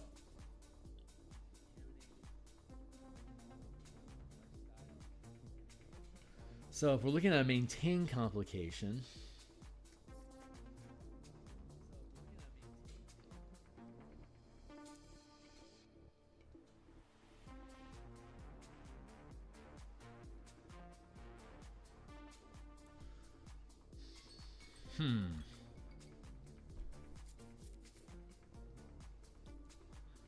Let's see. To gather additional materials from friendly settlements. Not specifically. When we fail.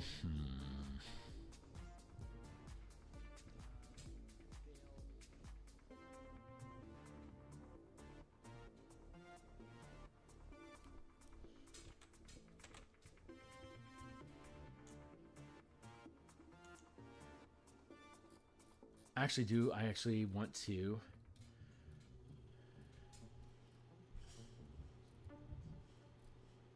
maintain and then maintain again.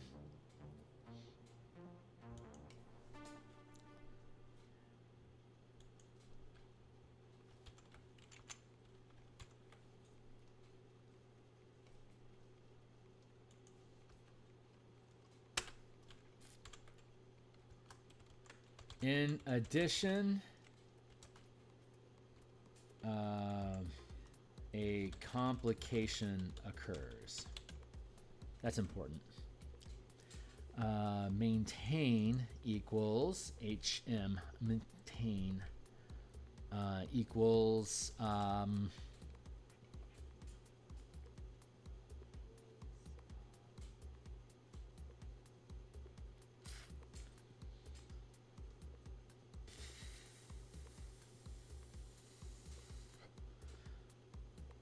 could just be as simple as oh wait, what do we have up here in the gaming hall? Maintain. When rolling a maintain check to determine the lifestyle of the Bastion, you can roll the Bastion die twice, keeping the highest result.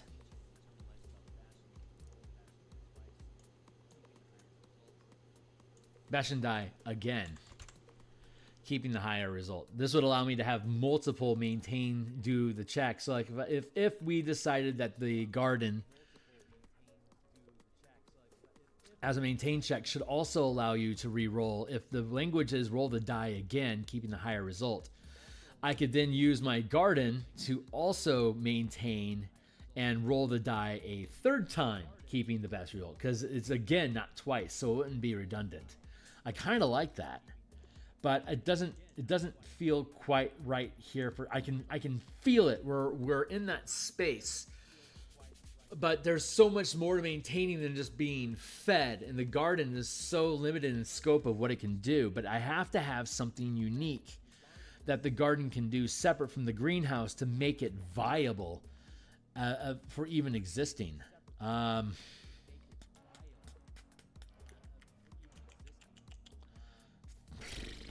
going to start rolling some Oracle dice to see if I can inspiration some creativity. So Oracle dice, it's 2 6-sided dice.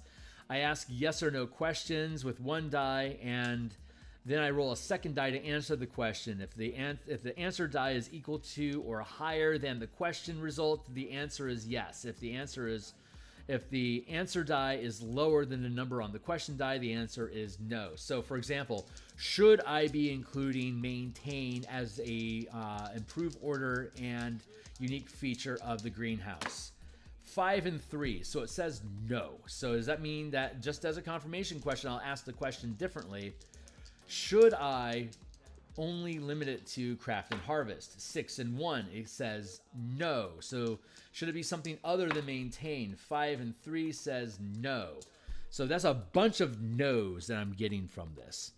So it doesn't want me to have maintain, but it doesn't want me to have another order, but it also doesn't want it to just be craft and harvest. So that makes no sense.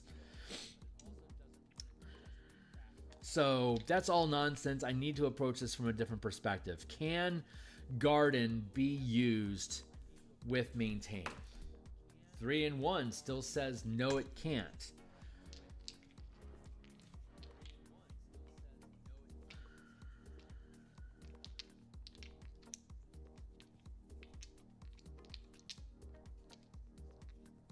So my Oracle dice are failing me. They do that occasionally. That was 4 die rolls and they all came up negative. That's rare. So that's highly unlikely. So there's something goofy going on here. I know that crafting and harvesting is good. Is the actual issue that greenhouse is doing too much? Is that where my problem is? 4 and 5 says yes, that the actual problem is with the greenhouse. So should the should the green? I mean, the greenhouse needs to, but all three of these things that the greenhouse are doing are important, right? 1 and 3. So yeah, these are actually important.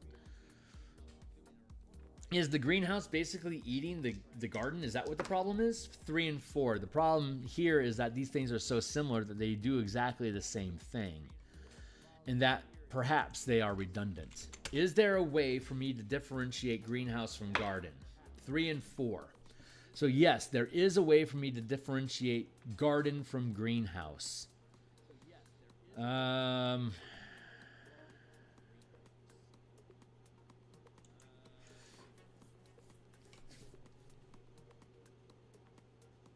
Should I make greenhouse a higher rank so it's not redundant until higher levels? 5 and 6. So it's saying that like I should require a greenhouse is rank 2 sufficient?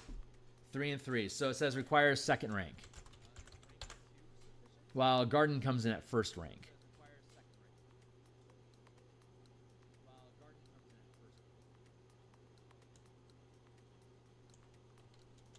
So can they essentially be the exact same thing, but they just come in at different ranks? 5 and 4 equals...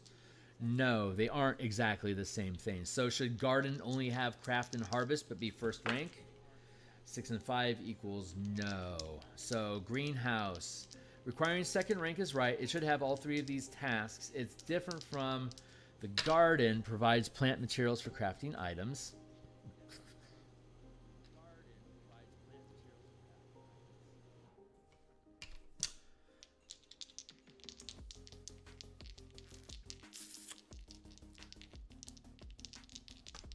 Should we add? So we need to remove maintain. Yeah, 5 on 5. It says, yeah, getting rid of maintain there is good. So it's only craft and harvest.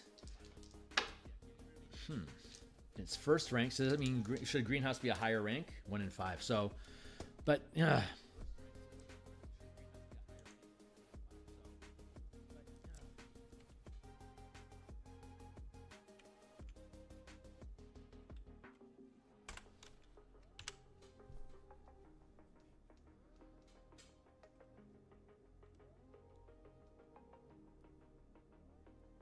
is this the way?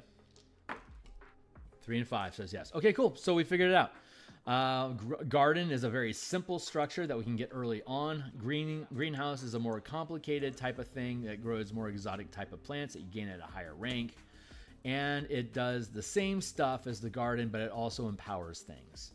So we can get rid of maintain from the list of garden.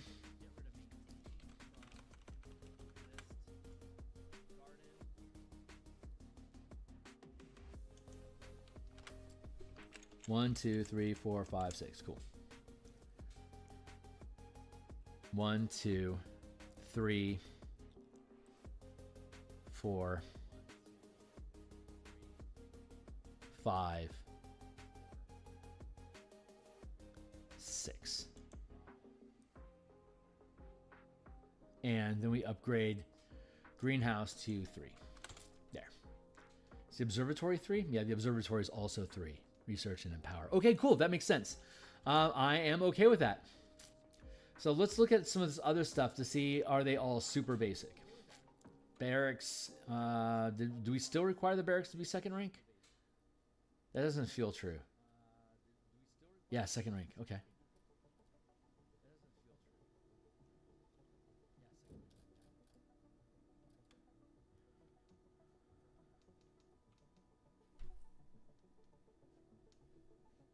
You must have sufficient space to retain your soldiers as listed for each rank.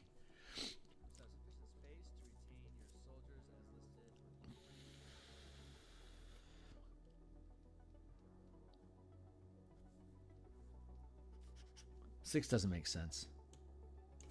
If we have to be second rank to have a barracks, then first rank wouldn't make sense. 10, 40, 400. Okay. 20,000 makes sense though for Waterdeep.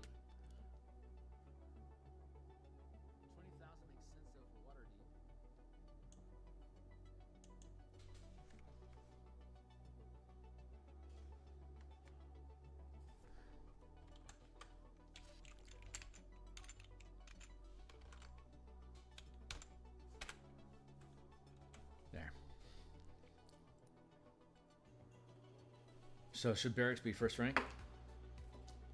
Huh.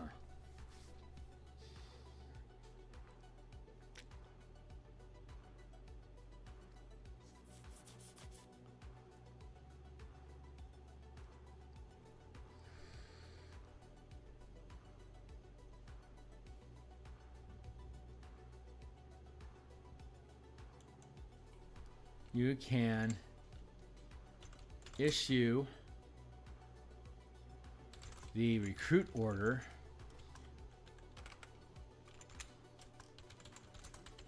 to hire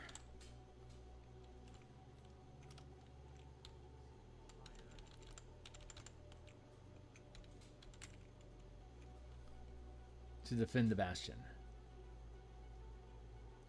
Spacious is no longer, I think, the proper language. Hold on. So we're going to drop the barracks down to 1.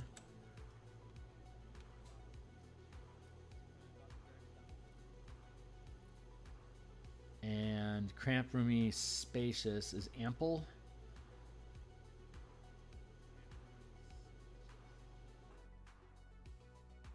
Spacious is big. Let's go with ample. Yeah. Ample, space, ample, vast, and then blah, blah, blah. So, yeah, going back down to the barracks, we'll go with ample.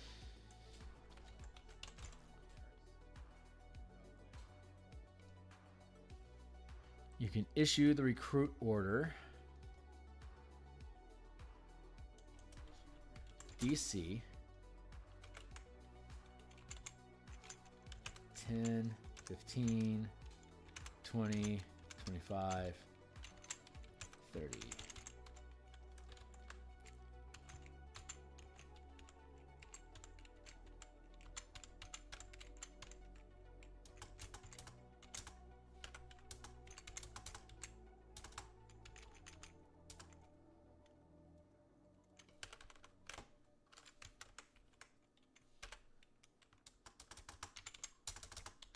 Yeah, this feels better. Refining.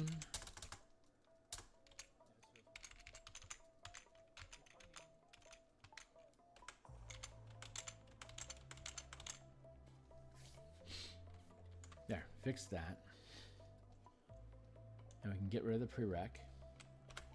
Do we have other prereqs?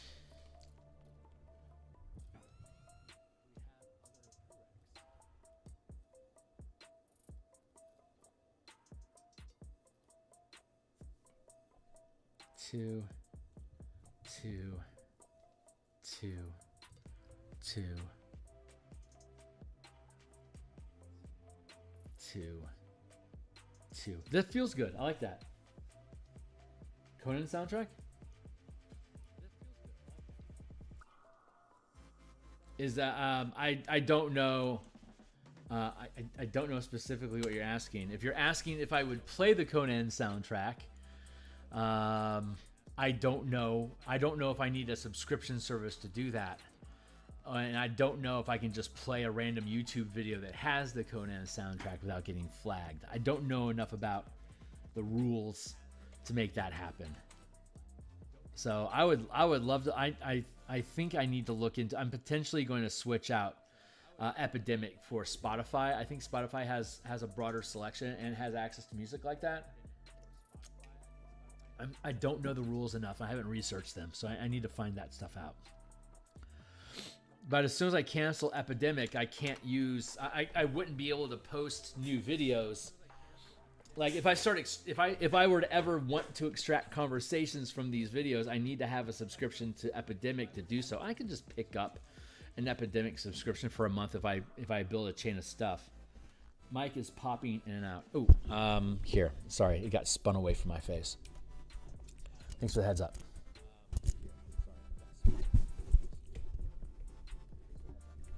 I fucked up the frame of my microphone, so it's not spinning properly. Thank you. Let's see. Okay, that makes sense. I like that. Oh boy, that garden was difficult. Let's create a space there.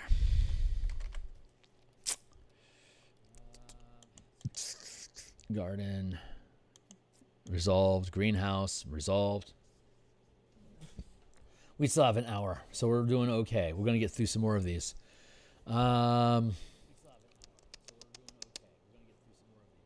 Okay, we're back to the guild hall. So we're going to look at the formatting of the guild hall again.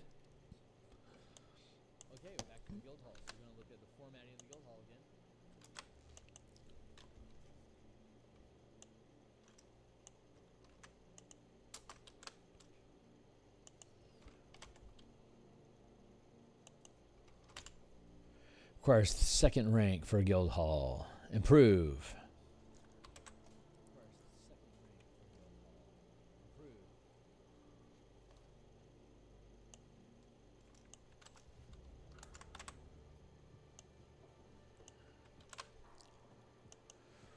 Oh boy. All right.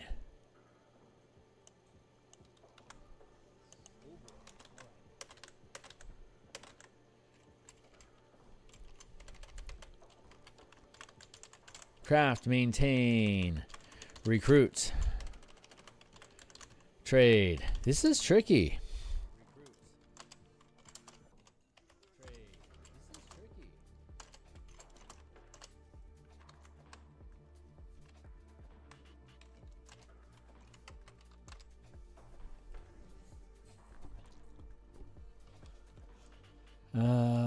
Let's see.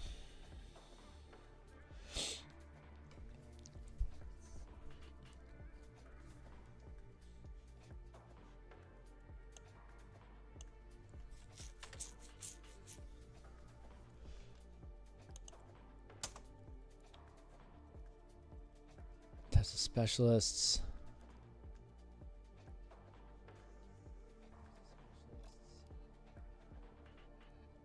I don't think Guild Hall can actually craft items on its own.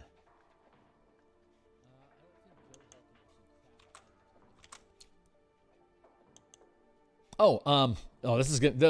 Oh, there's a lot of obvious stuff inside here. Okay, so craft equals pop.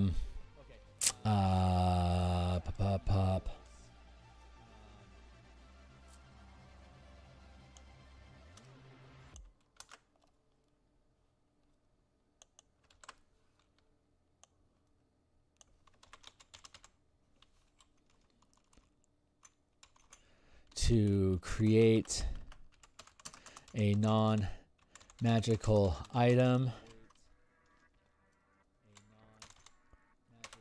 you can roll the Bastion die again, keeping the higher result. Maintain. Maintain equals. I feel like this is an instance where we could roll again as well. I mean, I think that actually just makes sense here. It's a bit reductive, but it'll serve. So if you have a guild hall and a gaming hall, and you issue maintain, you can roll 3 Bastion dice and keep the best result of those 3 and add it to your D20 plus rank. Trade, and we can do this, and yeah, we can just do the same thing with trade. Maybe it's cheap and easy, but if we find it's reductive after a while, we can try to mix it up. When rolling a trade, but this honestly, it makes sense. You would have expertise in crafting and trade, recruiting. Yeah, so those 4 things. Yeah, that actually makes sense. So recruit is going to be the interesting one. Recruit equals. Let's see. Recruit equals. You can use the recruit. You can issue a recruit order to hire a specialist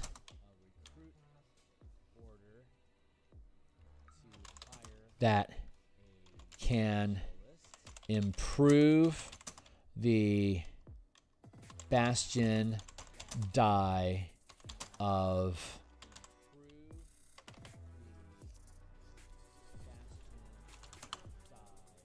the craft, trade,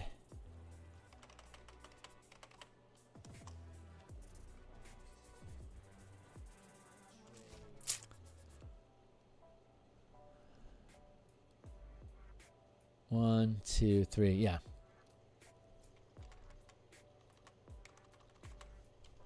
Of any order without increasing the size of the facility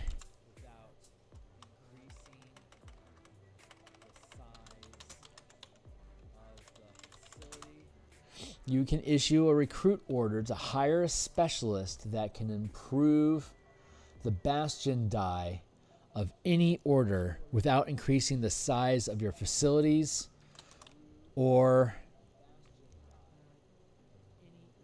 number of hirelings.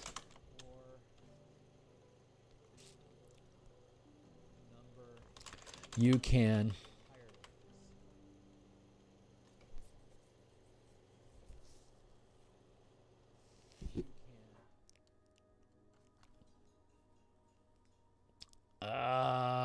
hold on.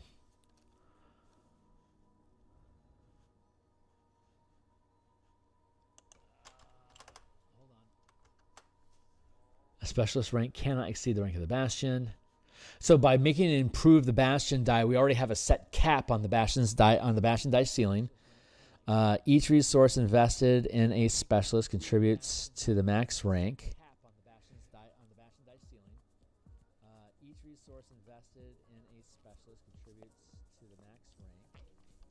So you're already investing a point into recruit.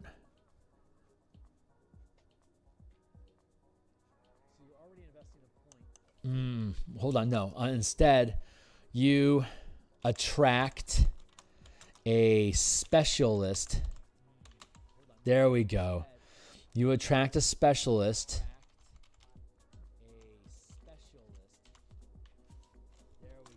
Hireling that can improve the Bastion die of any order without increasing the size of your facility or number of hirelings.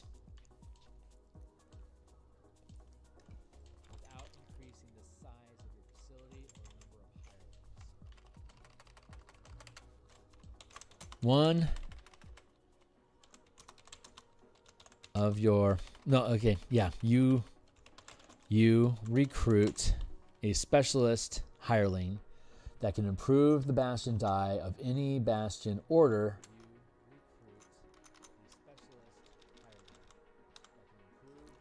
without increasing the size of the die. When you gain this specialist,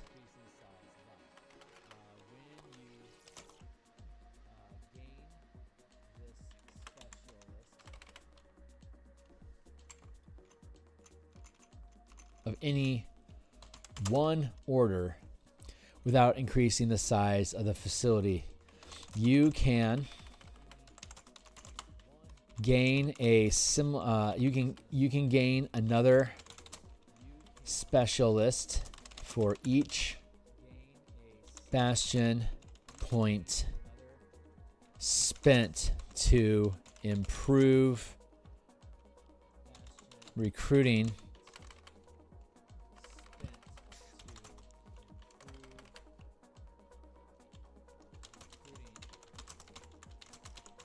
this way, choosing, you can gain another specialist for each Bastion point spent. You can gain another specialist. You can gain one specialist for each Bastion point spent to improve the recruit order this way. Choosing a different order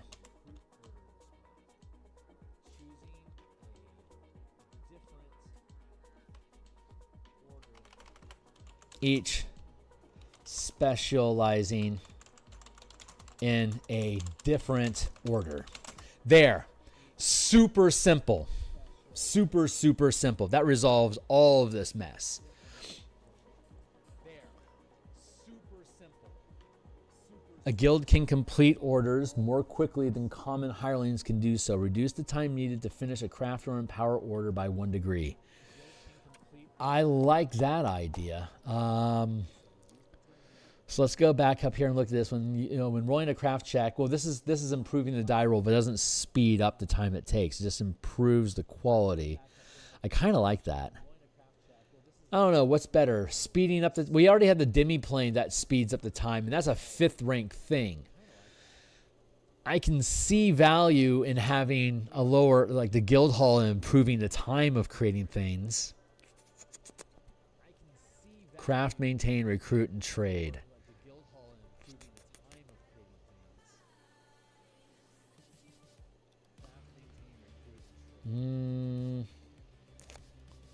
Is there something else in here that would logically increase or improve the time it takes to build something? No.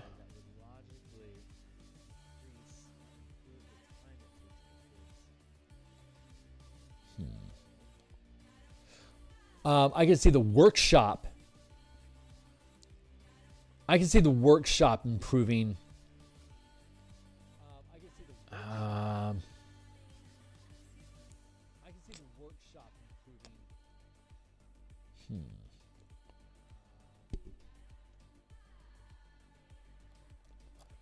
Herm.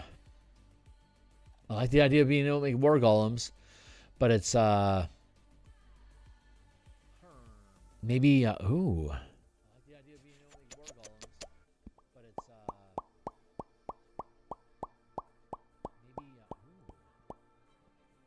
It doesn't feel like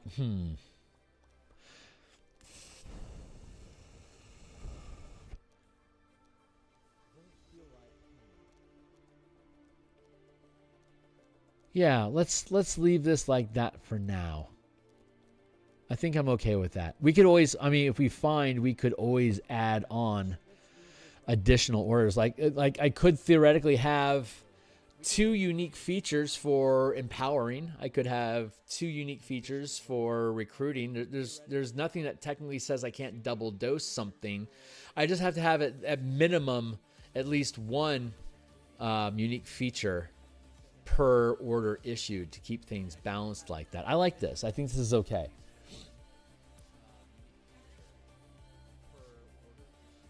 Maintain check. Enrolling a maintain check to determine lifestyle. Recruiting, that makes perfect sense. Trade, that makes sense. Improve when set to determine when rolling a trade check.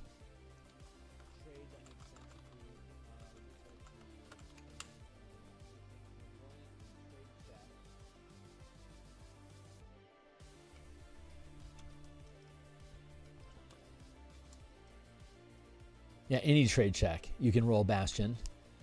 Maintain check to determine the lifestyle of the Bastion. Recruit a specialist hireling can improve the Bastion die. Maintain check can improve the Bastion die.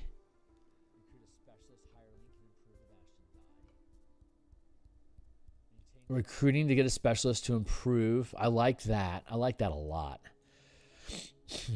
We can dip into that again, potentially. Yeah, okay, I think that's pretty good.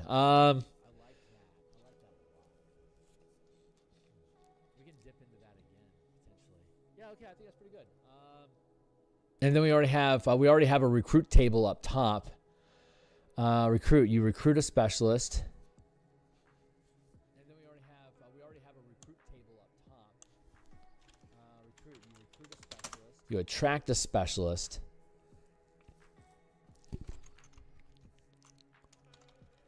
Yeah, hireling. You recruit a specialist hireling that can improve the Bastion die of any one order without increasing the size of the facility or number of hirelings.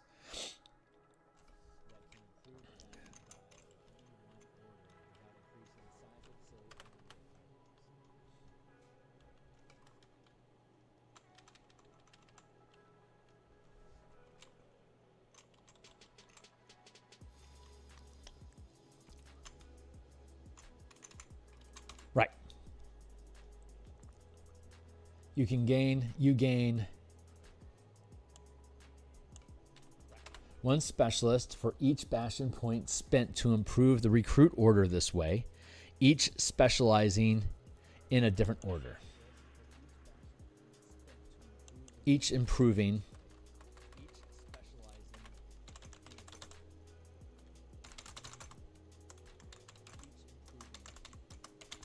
the Bastion die of a different order. There. That's really good. I'm really happy with that.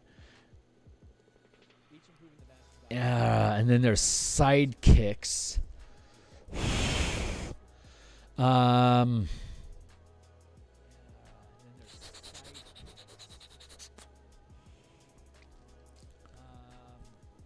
like the language of sidekicks, but I don't feel like Guildhall applies anymore. Is there a different place we can put sidekicks?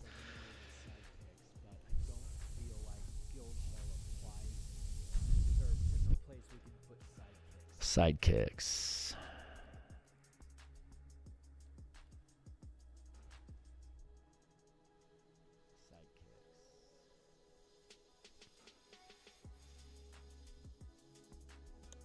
There it is. Right there. Training area is where the sidekicks are going to go. Nice. Let's do that. Training area is where the sidekicks are going to go.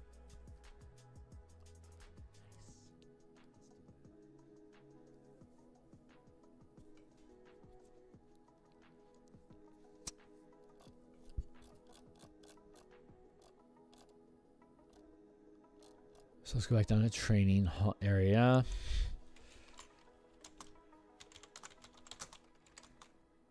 Gain sidekicks.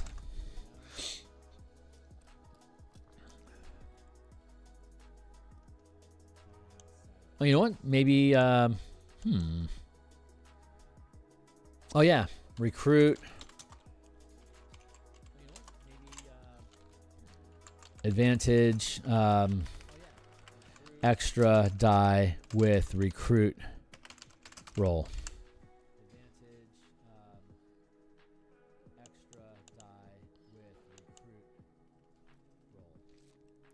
That feels good.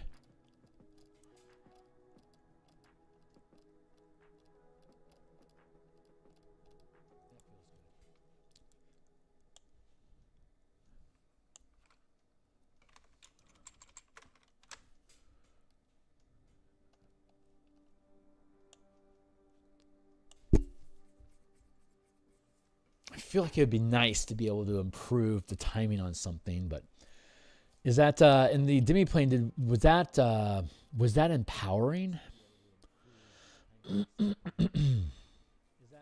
Yeah, reduce the time. Because the demiplane doesn't actually craft anything itself. Okay, yeah, that jives. Guildhall again. Okay, yeah, that jives.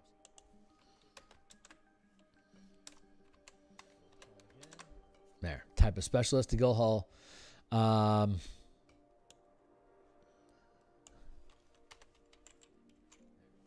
Examples of specialists.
do it like this. Thank you, timely timer. 40 minutes to go.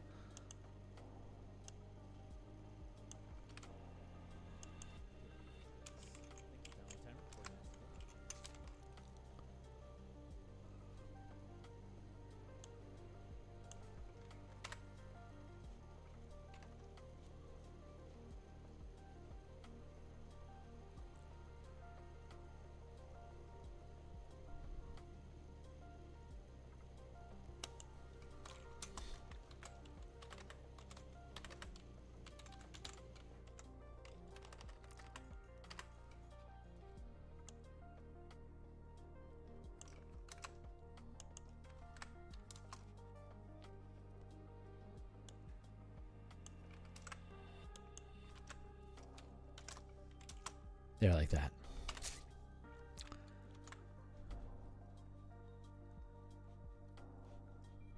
Mortician.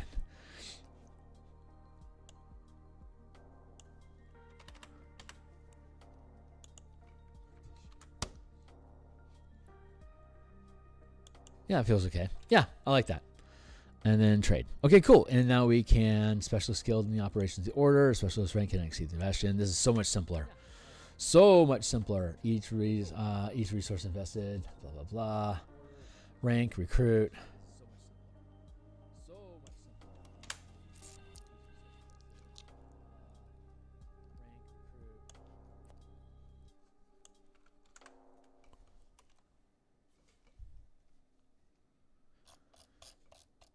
Let's take this. Yeah, we'll go this way. Go up into recruiting.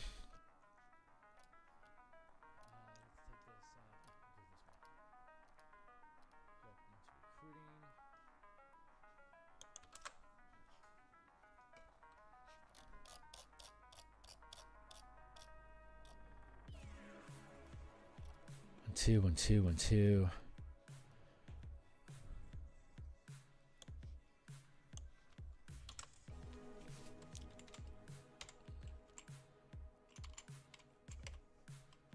I feel like I want to take the workshop.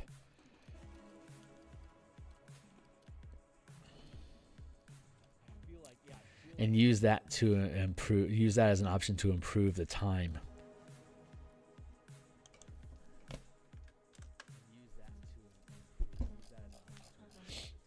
So how many of these got to go? We've got 1,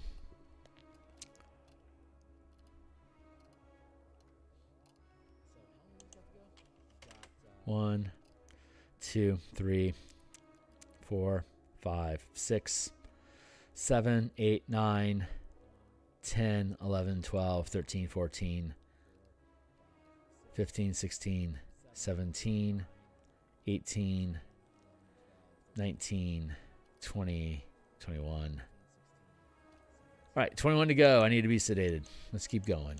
How are we at? 11:25. Okay, so we got 20 minutes left.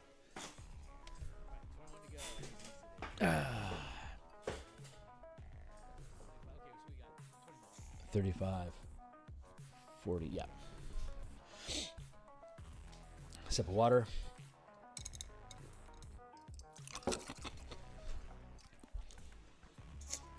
This is actually coming along really well. We're actually fairly far down. I think we're over. Well, mechanically, we're like 3/4 of the way there mechanically of like making the thing work.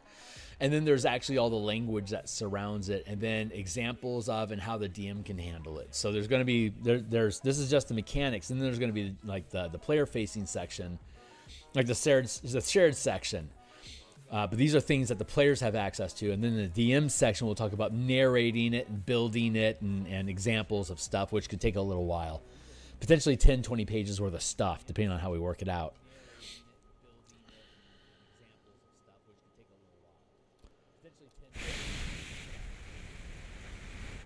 So this is okay. This is the process. So we'll keep going through these. 1, 2, 3. Wow, that does by far have the most. What if we got rid of maintain on the guild hall? Would that be viable? No, we don't have a lot of stuff left on maintain. 1, 2, 3, 4, 5, 6. Yeah, no. Not a lot of stuff left on maintain right now. Empower is still by far the crafting and empowering, by far the dominant stuff to have, but the primary bits is being able to create your own shit. So it makes sense that we would have more empowering and crafting than anything else. I mean, that does jive. Yeah. Yeah, we probably don't actually have any problems here.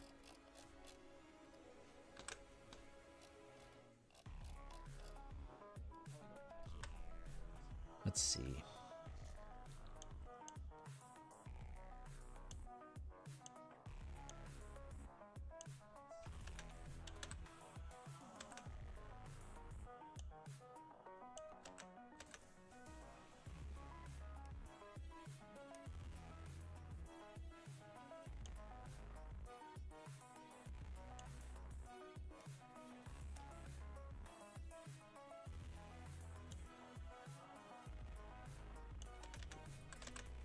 All right, so let's just move on to the next thing. Just keep moving forward. We'll get this stuff sussed out eventually. So guild hall's good. Library. Let's grab up our typical language here.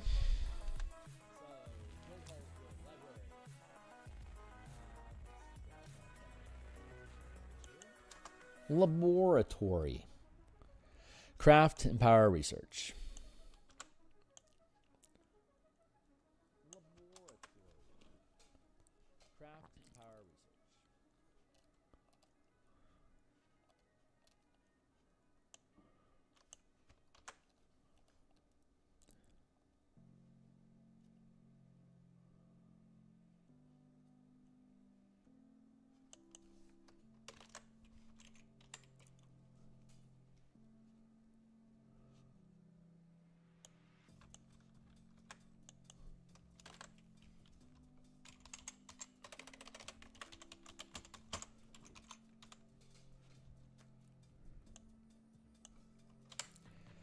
Create non-magical items. See list below. Empower. What can we empower with laboratory? Create non-magical items. See list below. Empower. What can we empower with laboratory? Potions.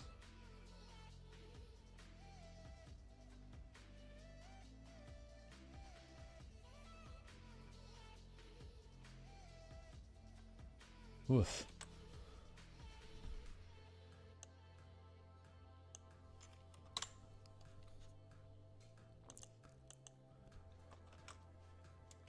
And then research.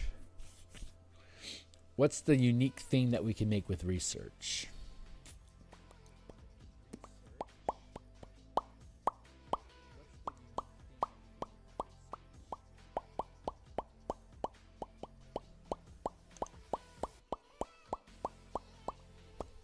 Maybe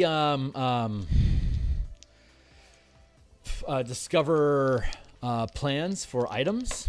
For magic items? Kind of.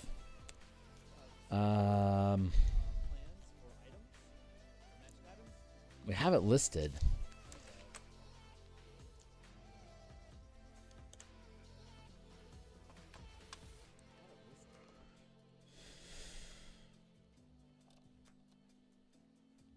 Yeah, we should have it because it's one of our lesser amounts. But what do we research specifically? You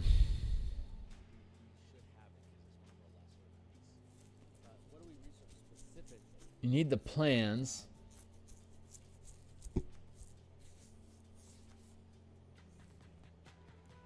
If we can make potions there, then we don't necessarily.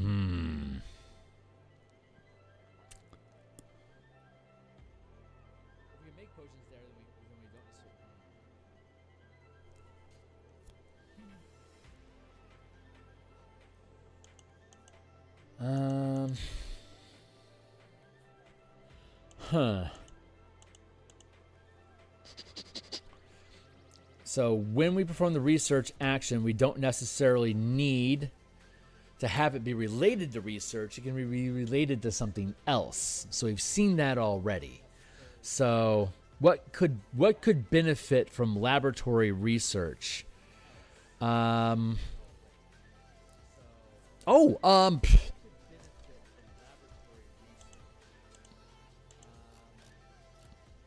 course, speeding up making potions.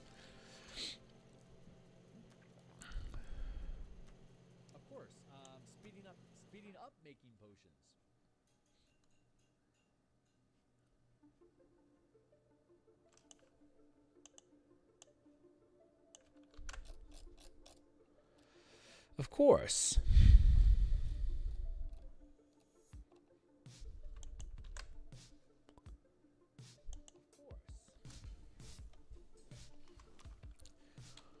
You develop more, efficient techniques to complete craft and empower orders more quickly.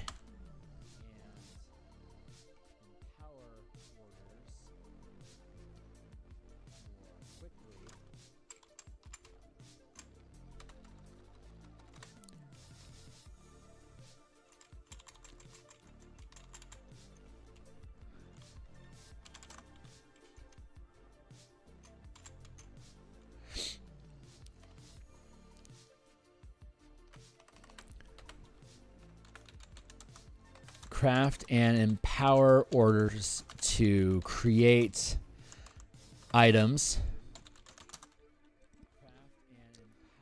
that require a laboratory can be completed more quickly.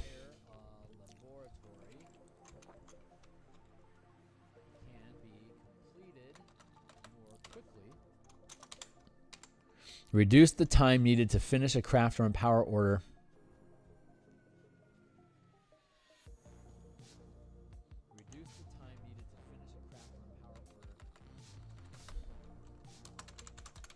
By 1 degree. That was easy.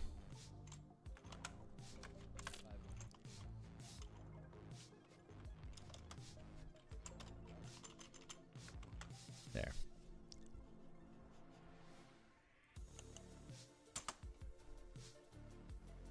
Do we need to increase the rank of laboratory, though?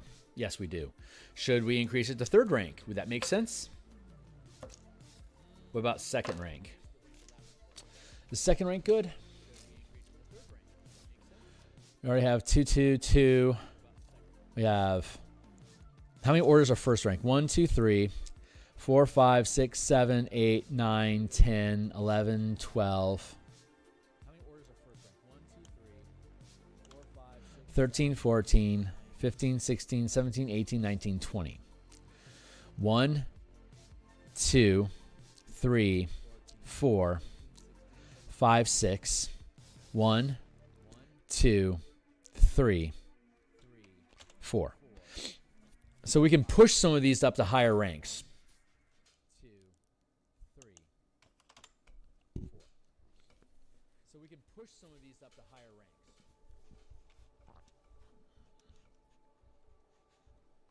That feels okay. I like that.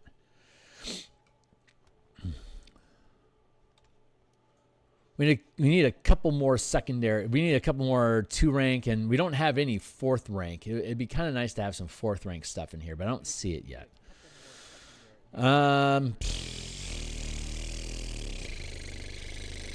Yep, that works though. Laboratory requires 2nd rank. Wait. Yeah, laboratory requires 3rd rank. Because we're speeding up the time on stuff, it should probably be a higher rank. That feels good. Okay, that was easy. Craft and power research. There we go. Cool. That's nice. Does that help us redefine anything?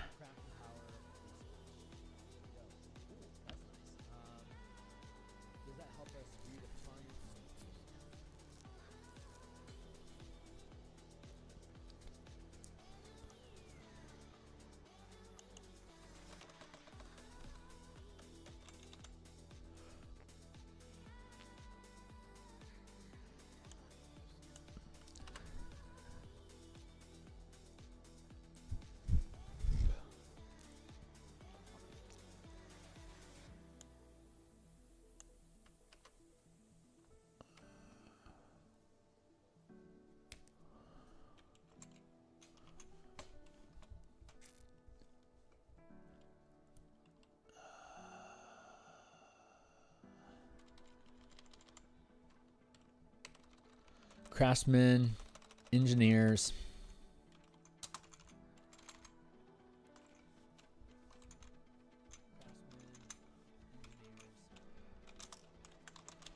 laborers.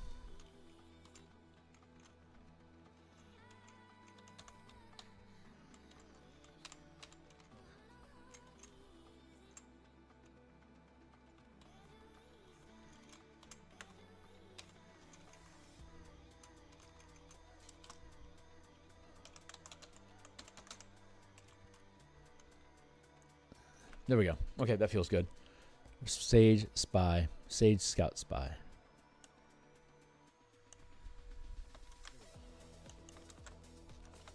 Perfect. Merchant, caravan master, ship captain. Nice. All right, so far we only need to have one of each, and so far it feels, I mean, there's a little bit of redundancy, but everything still has like a unique feeling to it. Like I would want to have, each one of these feels like it's something I would want to have.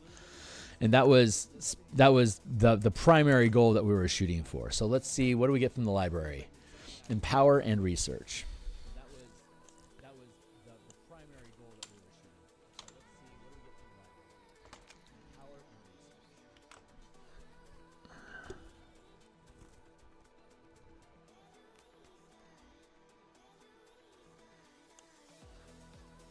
Empower and research. Empower equals create a magic item, scrolls.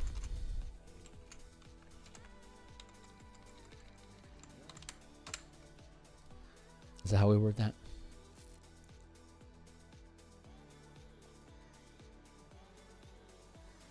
Magical items. Create magical items.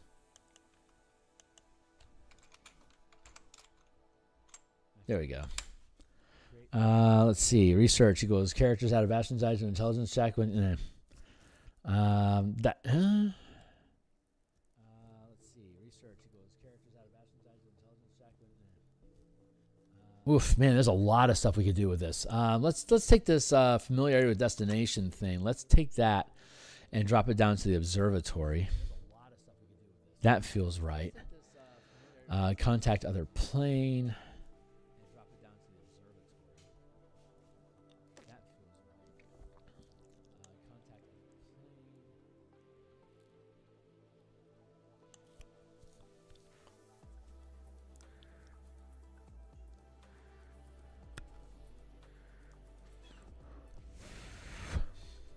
So do we have empowered? Do we have charms listed in our list of magic gear? Charms. Yeah, we have observatory listed down there. That's good. Huh. Yeah, charms arcane. That makes sense. And then contact other plane. Research, empower.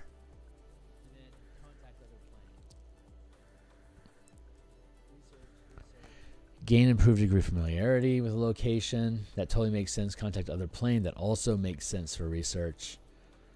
Empower to gain a charm. Divine or arcane charm. That makes sense.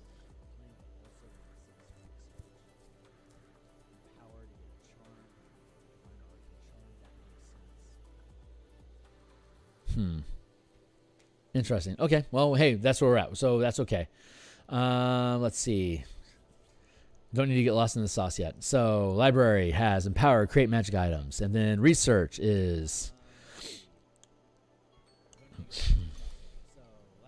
20 minutes to go. Yeah.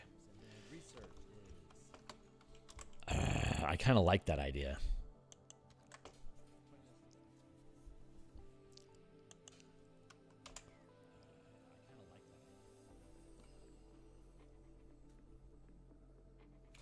Okay. That's how we'll do it.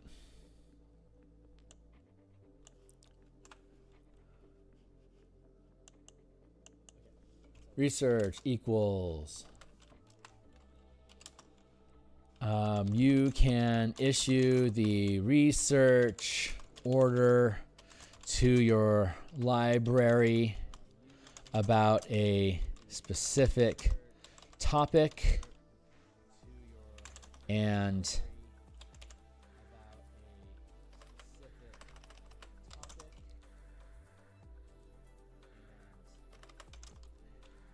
gaining the benefit of a contact other plane, gaining the benefit of the contact other plane spell. The result of the roll determines the number of questions you can ask about the topic.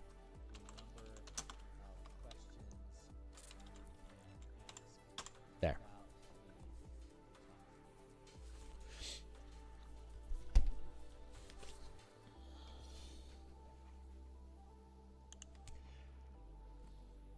And I think I want to make just this a universal feature instead of this being a unique feature of the library, just a universal feature. Whenever your Bastion attempts, whenever your character attempts to make one of these checks at the Bastion, you can add the Bastion die as an inspiration, like a bardic inspiration die, to the roll. If they're trying to craft something, you can add your crafting Bastion die. If you want to make a research check, you can use your research Bastion die. So that feels self-referential, which means that I don't need to have more than this, which means that library is already done. But we do need to go back up here. So the things that you can do with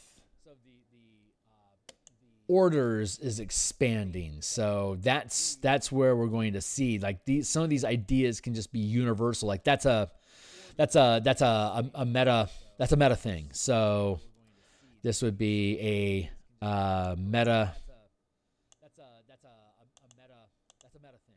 So yeah, we'll call that resolve complications. Let's see. Aid character.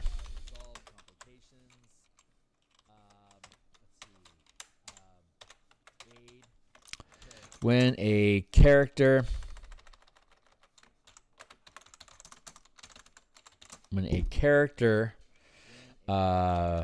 performs, when a character carries out an order, when a character personally carries out an order,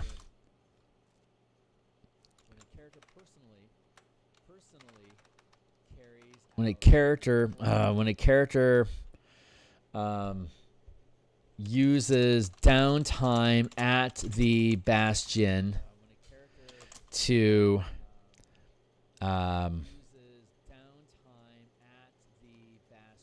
carry out an order and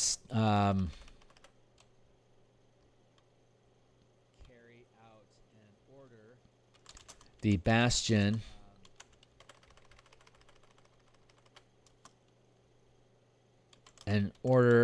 the order,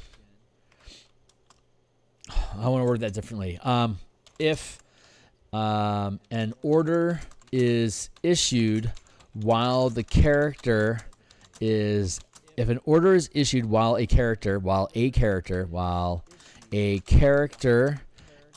at the Bastion, instead of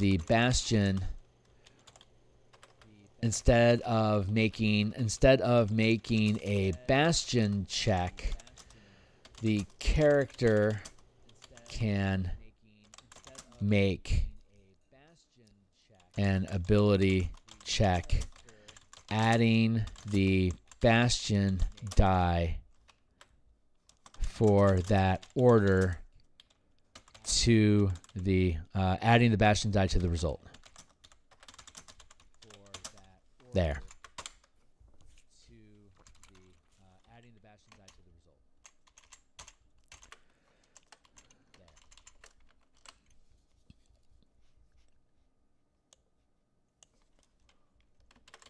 We'll call it meta task for now until we find something better. Additional orders. Aid. So additional orders, you can burn Bastion points, aid character, order, resolve complications as an order. I mean, so technically you could have your character make an ability check to resolve a complication as a downtime activity, adding, so you'd have the resolve complication, and then the character would do it.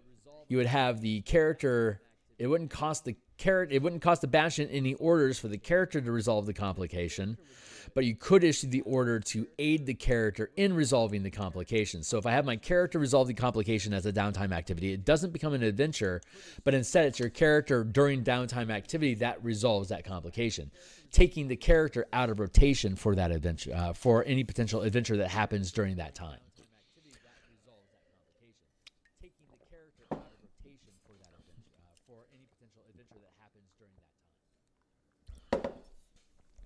Which instead of the character going on an adventure, makes the character participate in a D20 test or skill challenge that resolves during the course of the week. That's kind of fun. We can deck that out a little bit.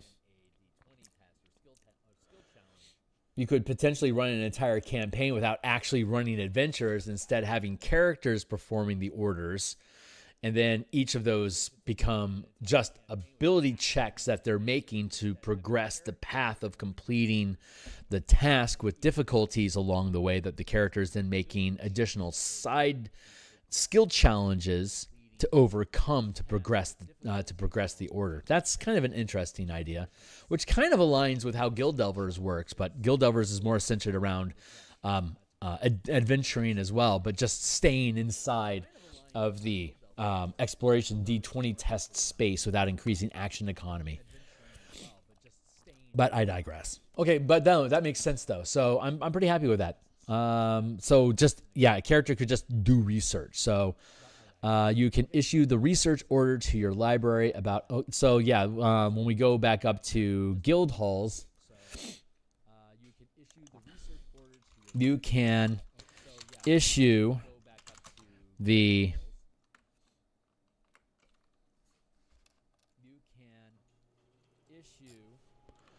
recruit order to attract a specialist hireling that can improve the Bastion die of any one order without increasing the size of the facility.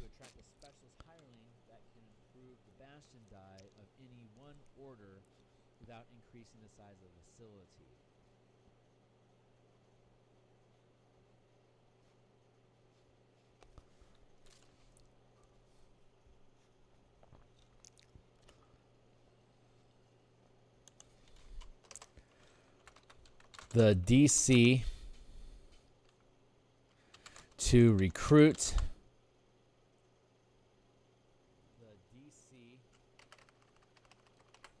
of the check of the Bastion, or the recruit check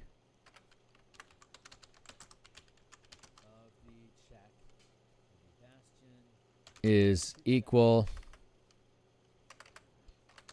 corresponds to the Bastion die gained from the specialist. Die size, DC, D4, D6, D8, D10, D12, 5, 4, 3, 2, 1, rank 10, 15, 20, 25, 30.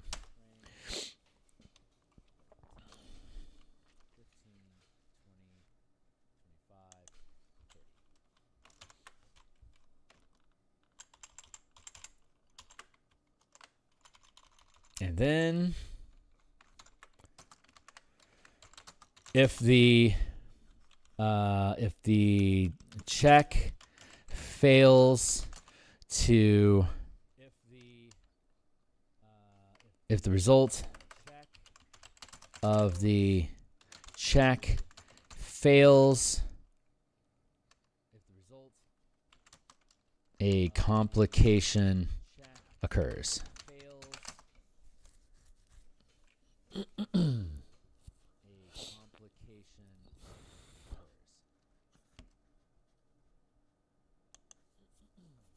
Fails by 5 or more, a complication occurs. There you go. So if I roll if I need a D, if I want to upgrade my facility to a D8 without increasing the rank of without increasing the size of the facility, I'd have to roll a 20. If I roll less than a 15, I trigger. Not only do I not gain a specialist of the desired D Bastion die, but I also trigger a complication.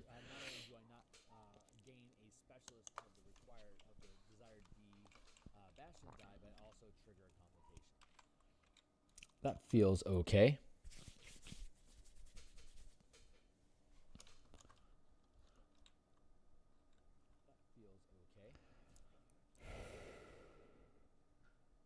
And let's just leave it as if I fail the die roll instead of adding any caveats about degrees of failure. If we can avoid degrees of failure, we'll stay more in line with where 5e is right now. But let's look at the recruit complications real quick to make sure that feels good. Recruit complications at the bottom of the document here on page 20 something. If I wanted to hiring and retaining sentient personnel. Craft, the target of recruiting demands better facilities or equipment to remain. Or better equipment, period.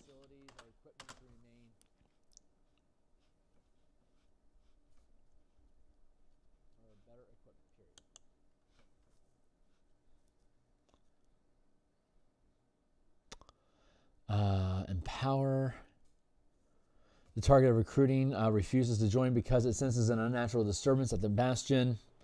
The target of recruiting demands exotic materials to remain a hireling.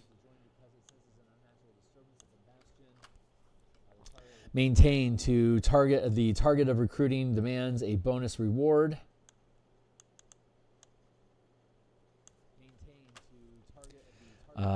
Saboteur discovered among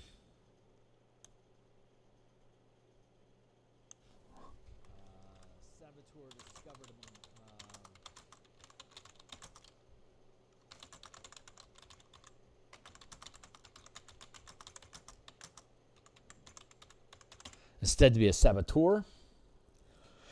The target of recruiting requires specific material or items. There. Okay, cool. That feels good. I like that. Carry on. Does that resolve? Does that resolve that? Yeah. Okay, cool. That feels good. I like that. Yeah, that feels good. Does that resolve? And laboratory resolved. Library we already resolved. Meditation chamber. So meditation chamber. Empower and recruit. Meditation chamber. First rank. What does meditation do for us? Empower. Empowers characters with additional benefits based on the rank. Rank 1. Weapon, armor, proficiencies, learn a language. This feels very much like training as well. Let's look at training real quick because I feel like there's duplication here.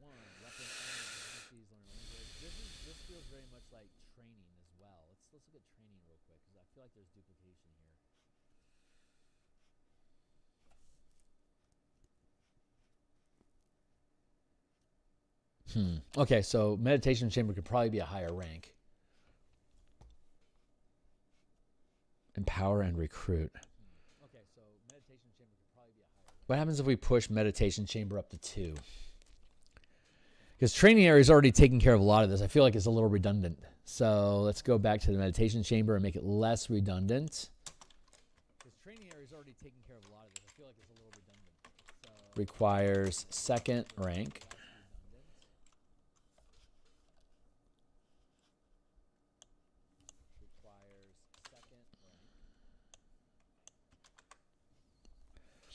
Unique features, empower and research. Research? Is that true? Oh, recruit, not research. Unique features, empower and research. Research? Is that true? Oh, recruit, not research.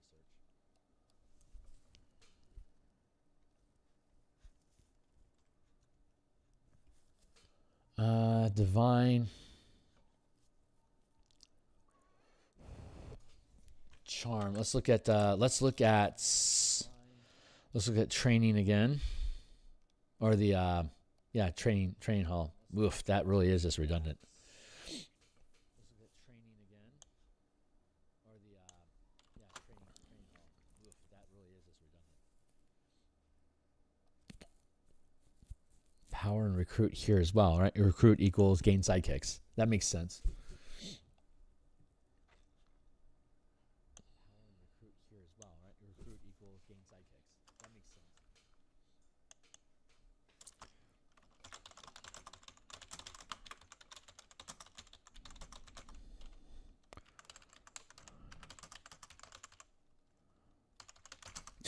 To attract a sidekick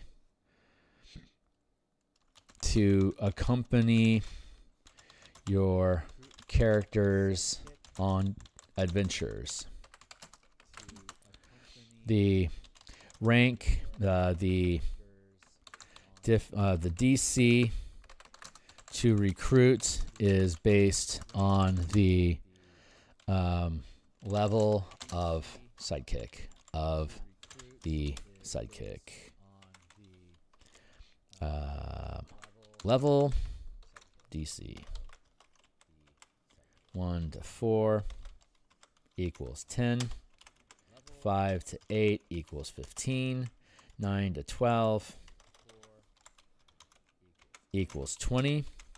13 to 16 equals 25. And 17 to 20 equals 30.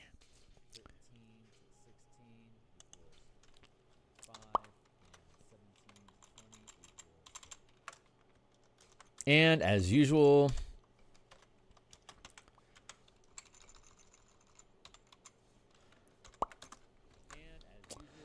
if the check fails, create a complication. There.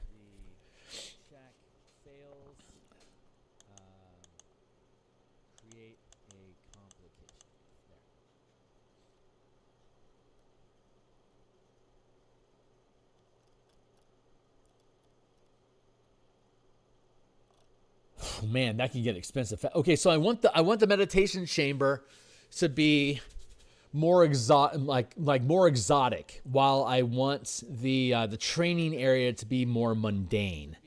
So, ooh, yeah, that might be a good way to do that. Hold on, we might be able to make both the training area and the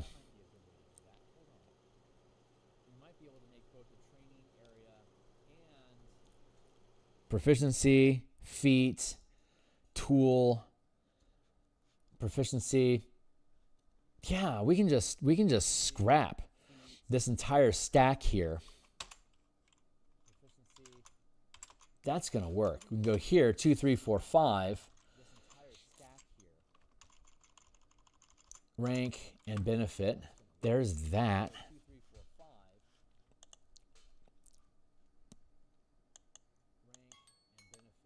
Oops.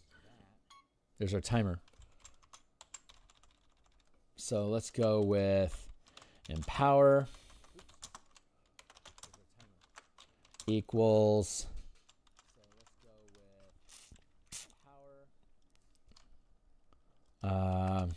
characters that spend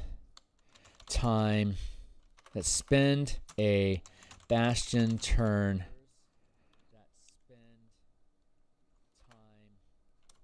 in downtime training can gain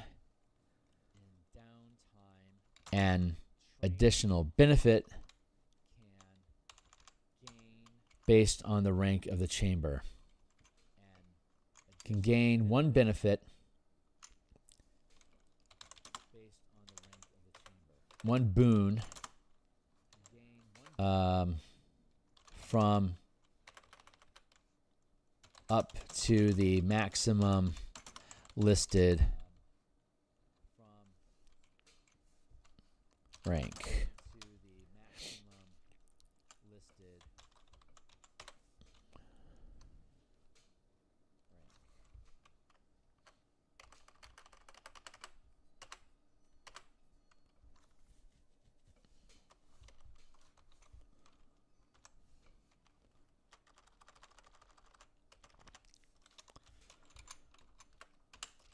Each benefit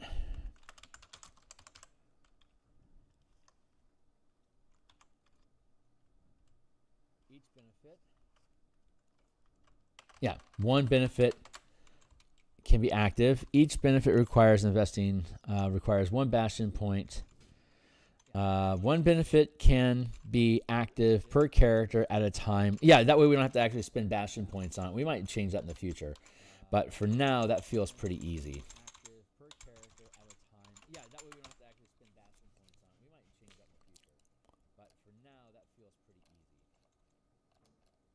And then we can do the same thing with boons.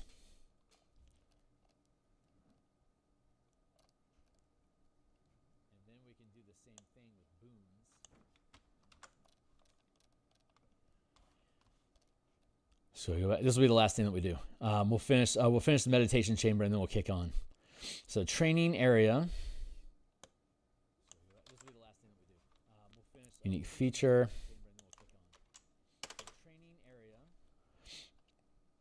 And power is character can blank, blank, blank. Recruit. It's order to hire a recruit. 1, 2. Theater, storeroom, stables, smithy. There's certainly a gap there. Okay, cool. So let's go back to here and we'll put training hall at 2. Cool, it's already at training area, it's already at 2. We'll take meditation chamber and we're going to push meditation chamber to 3.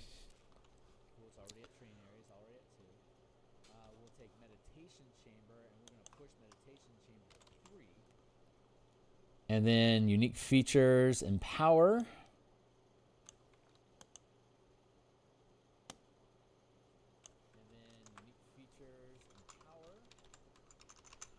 And power equals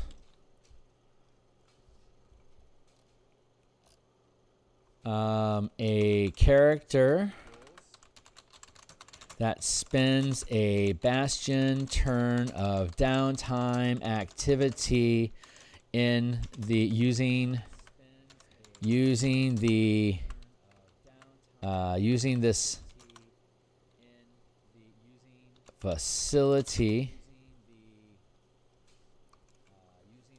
gains the benefit of a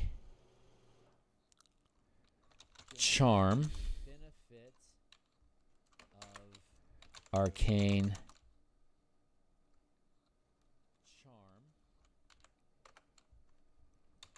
druidic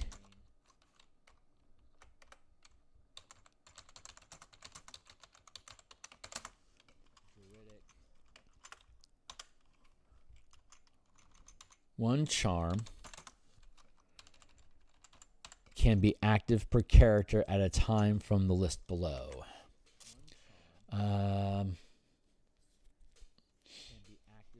Let's go to our magic item list to make sure that the meditation chamber is included in the list of empowered charms.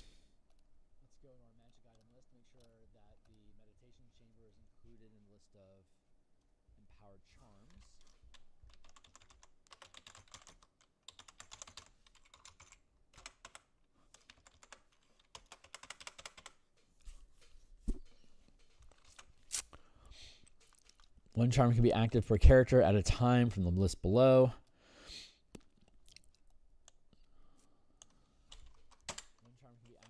character at a time from the list below.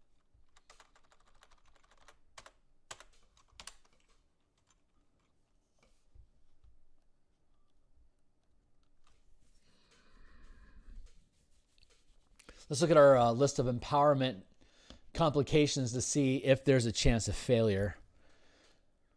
Let's look at our list of empowerment complications to see if there's a chance of failure.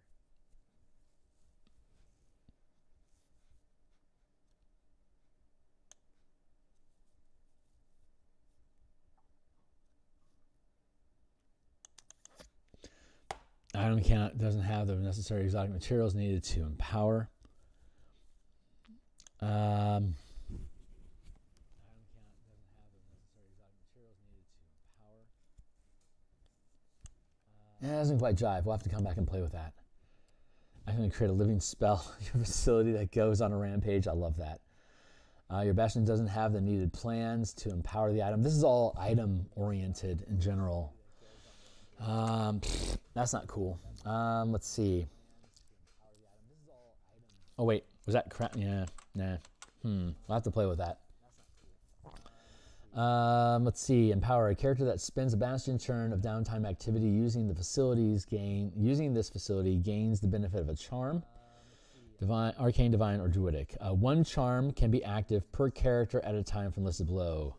Oh, there we go.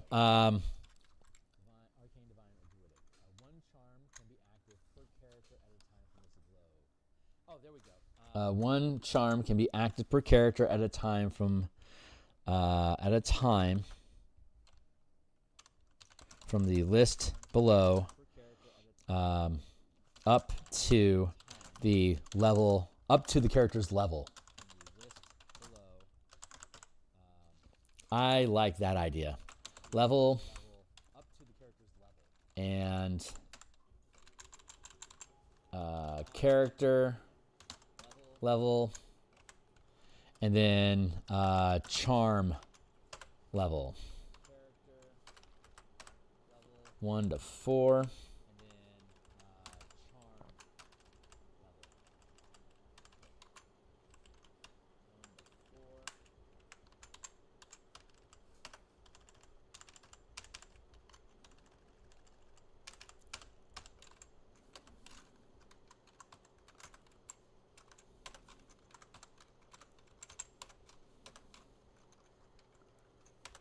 Nine to 12.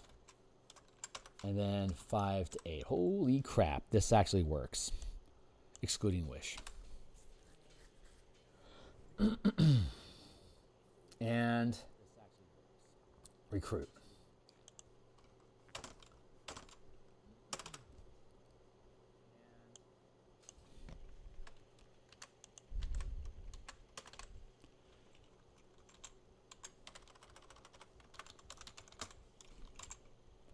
Recruit equals, let's see. Recruit equals,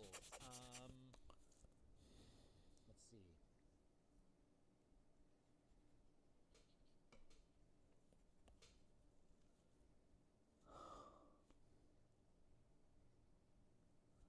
What is an interesting recruit feature we can do with this? We could pull,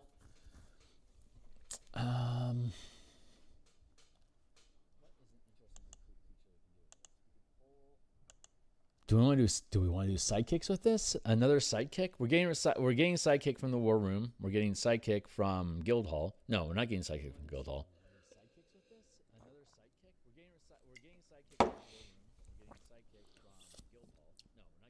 Where were we getting sidekicks from?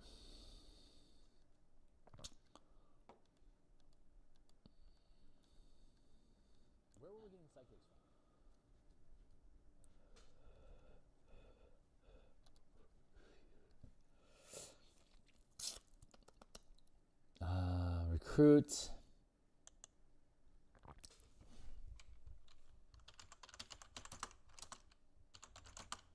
Gain expert.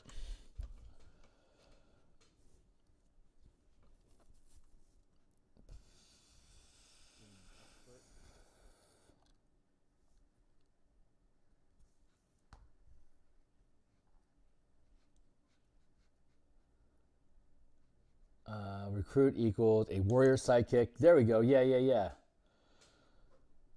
Warrior sidekick in the war room. Expert in the theater. Warrior sidekick in the war room. Expert. Should attract any type of sidekick. Training area is any kind of sidekick. War room is a warrior. Theater is an expert. War room is a warrior. Theater is an expert. We gain advantage. We gain a bonus. We gain an extra Bastion die for the teleportation circle in recruiting. That's awesome.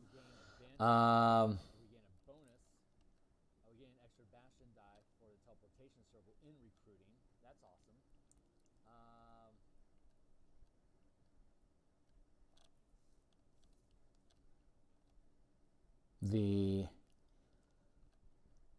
meditation chamber recruit equals gain an adept here. So we have warrior, we have expert, we have adept. Was there somewhere else that we got recruits from?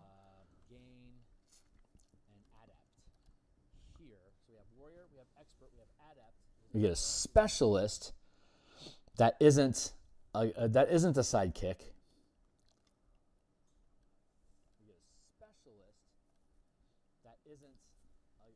We can get mercenaries for the barracks.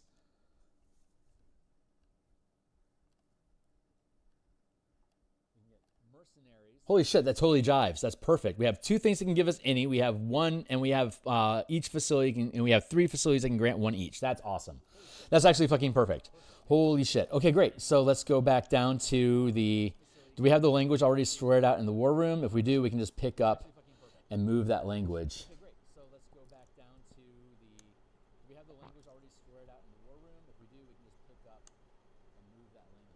Where did we have that fleshed out? We already fleshed it out somewhere. Where did we flesh that out?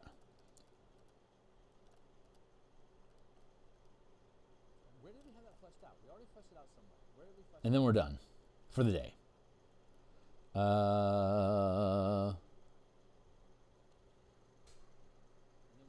Order 2, attract a specialist.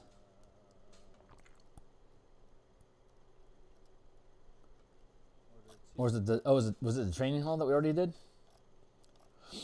I think it was in the training hall. Training area, right.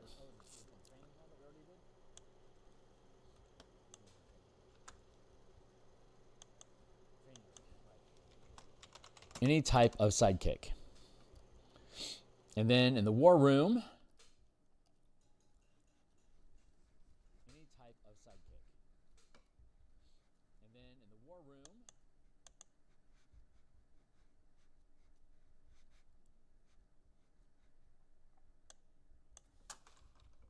don't need that.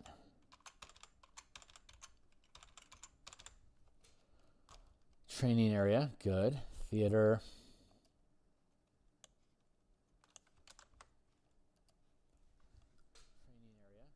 Attract an expert.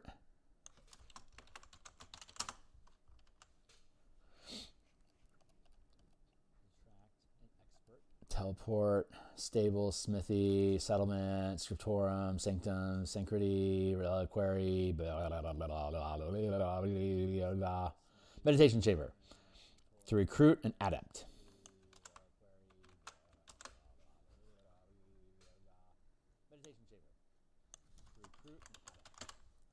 To accompany your character on adventures. The DC to recruit is based on the level of the sidekicks.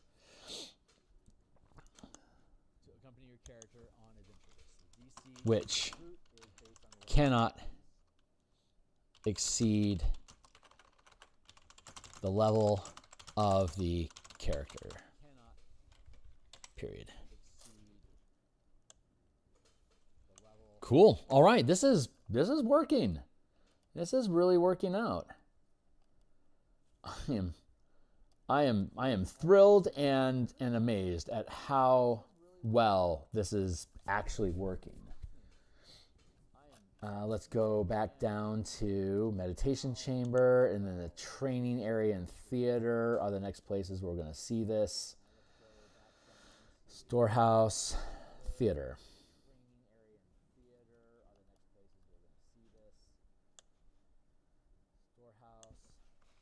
Whoop. And training area. Whoop. War room. Well, we can just pick up this whole thing to switch it to copy.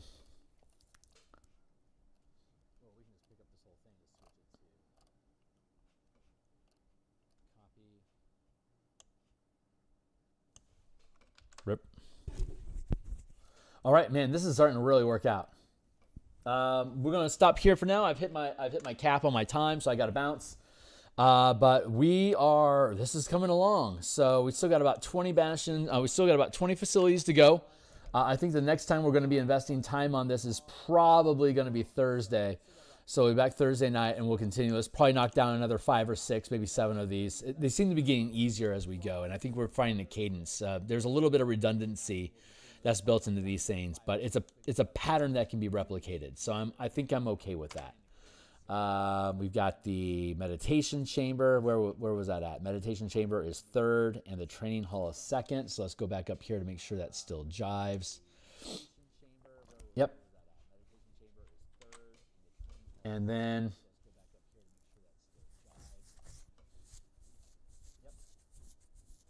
so this allows us to have the rank of a facility, have the rank of the bastion be higher level than the character, but not allow the character to gain benefits faster than their level would normally allow. So you wouldn't have like a 1st level character and a 5th rank bastion getting access to like Meteor Swarm, for instance. That would just be ridiculous.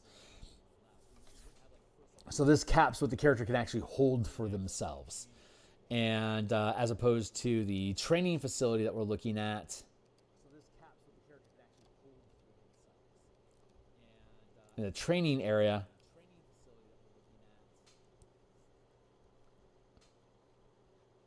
yeah, because all these things are reasonable things for any level character to have, because you only get one at a time, and it doesn't cost you any DC to get it, because this is your character that's being affected. So generally, if it's affecting your character, it's not gonna curse or bane your character. But the facility and NPCs that are not your character, that don't affect your adventuring, do have chances of failure and complications. So there's a distinction there that we're building between these things. So awesome. This was a really productive day. This is good. The language on this is getting really simple. We're really standardizing what all these things can do. There's a variety of stuff, and I think there's room to take these ideas and potentially expand on them with other like expansion, like splat book expansions, like Eric Chachek's Bastions of Ravnica. We would be able to take that supplement and easily adopt all of these orders into that supplement, and then I could potentially bundle it with Eric if he was interested. I'm hoping to get Adam to edit this, but I might not be able. He might be too busy to get onto his roster, and I won't know how soon it is that we would need him. But hopefully, if I can't get Adam, I can go back up with Eric. We'll see how that shakes out. But that would give Eric natural incentive to want to work with us, because then we could bundle their Bastion book with this to expand on its capabilities immediately without us having to do too much work. And then I would have an opportunity to work with Eric on having a bridge product between him, his Bastions, and this. I love that idea. So I would like to do that. Even if we get Adam to do this, and we don't have Eric on board, I could still get Eric to bundle with me and work on a bridge product to span between his Bastions of Ravnica and this, because he and I both love Ravnica, and he also likes Bastions and sees the opportunities in it. He helped work on the Guilds and Kingdom system initially before circumstances pulled him from the project. So I feel I want to work with him because I like working with him. So that's an opportunity that we have to work together. I'm looking forward to that. All right, well, hey, we'll see where the future takes us and where we land with this. This is probably going to end up, I'm going to guess when we're all said and done, this is probably going to be like a 50-page product. Currently, it's sitting at 39 pages. I think we're going to be able to condense this and get it into a 2-column format to have each bastion. Like I could easily see this format having like at least 1 or 2 facilities per page, if not 3 or 4, depending on what the facility is. Like this sanctuary, that's tiny. There's not a lot we're going to have to do with that, but like the reliquary seems like to be much more expanded. So I'm seeing opportunities here. Yeah, man, yeah, I like this. This is cool. All right, cool. So that's where we're at for now, guys. I'm going to bounce out of here. I'm going to be back Monday morning to continue Eberron art. I'm going to be running my Bastion campaign D&D session on Monday, so I will only be here for the morning on Monday, but then I'll be back Tuesday morning, Tuesday lunch, Wednesday morning, Wednesday lunch, Thursday morning, Thursday night, Friday morning, Friday lunch, and then here again Saturday. We'll work on Bastions again Thursday night for another 2 some odd hours, probably knock down like another 6 of them, and then the following Saturday we'll do the same. On Tuesday, Wednesday, and Friday, I think we're going to go through. I think we're going to go back and revisit the Forsaken subclasses from Player's Handbook 2014 and update those for the martial powers. Just to take a second look at those. Or we're scheduled to play the martial powers playtest Monday night on my Discord server, which is linked down below if you're interested. We have room for another person, whoever wants to step up. I'll probably be spending some downtime today. I think I'm going to be spending some downtime today updating characters and the Mega Dungeon maps. God, I'm looking forward to sharing these maps that we have for the Mega Dungeon because I'm really proud of this dungeon. It's pretty fucking cool. So, but that's it for now, guys. I really appreciate anyone hanging out with me. Steve and Francois, I appreciate you guys hanging out with me. As always, it's great having you around. Anyone else, be welcome to shout out and say hey. Check out my books that are linked down below, and I'll see you guys on Monday. Cheers.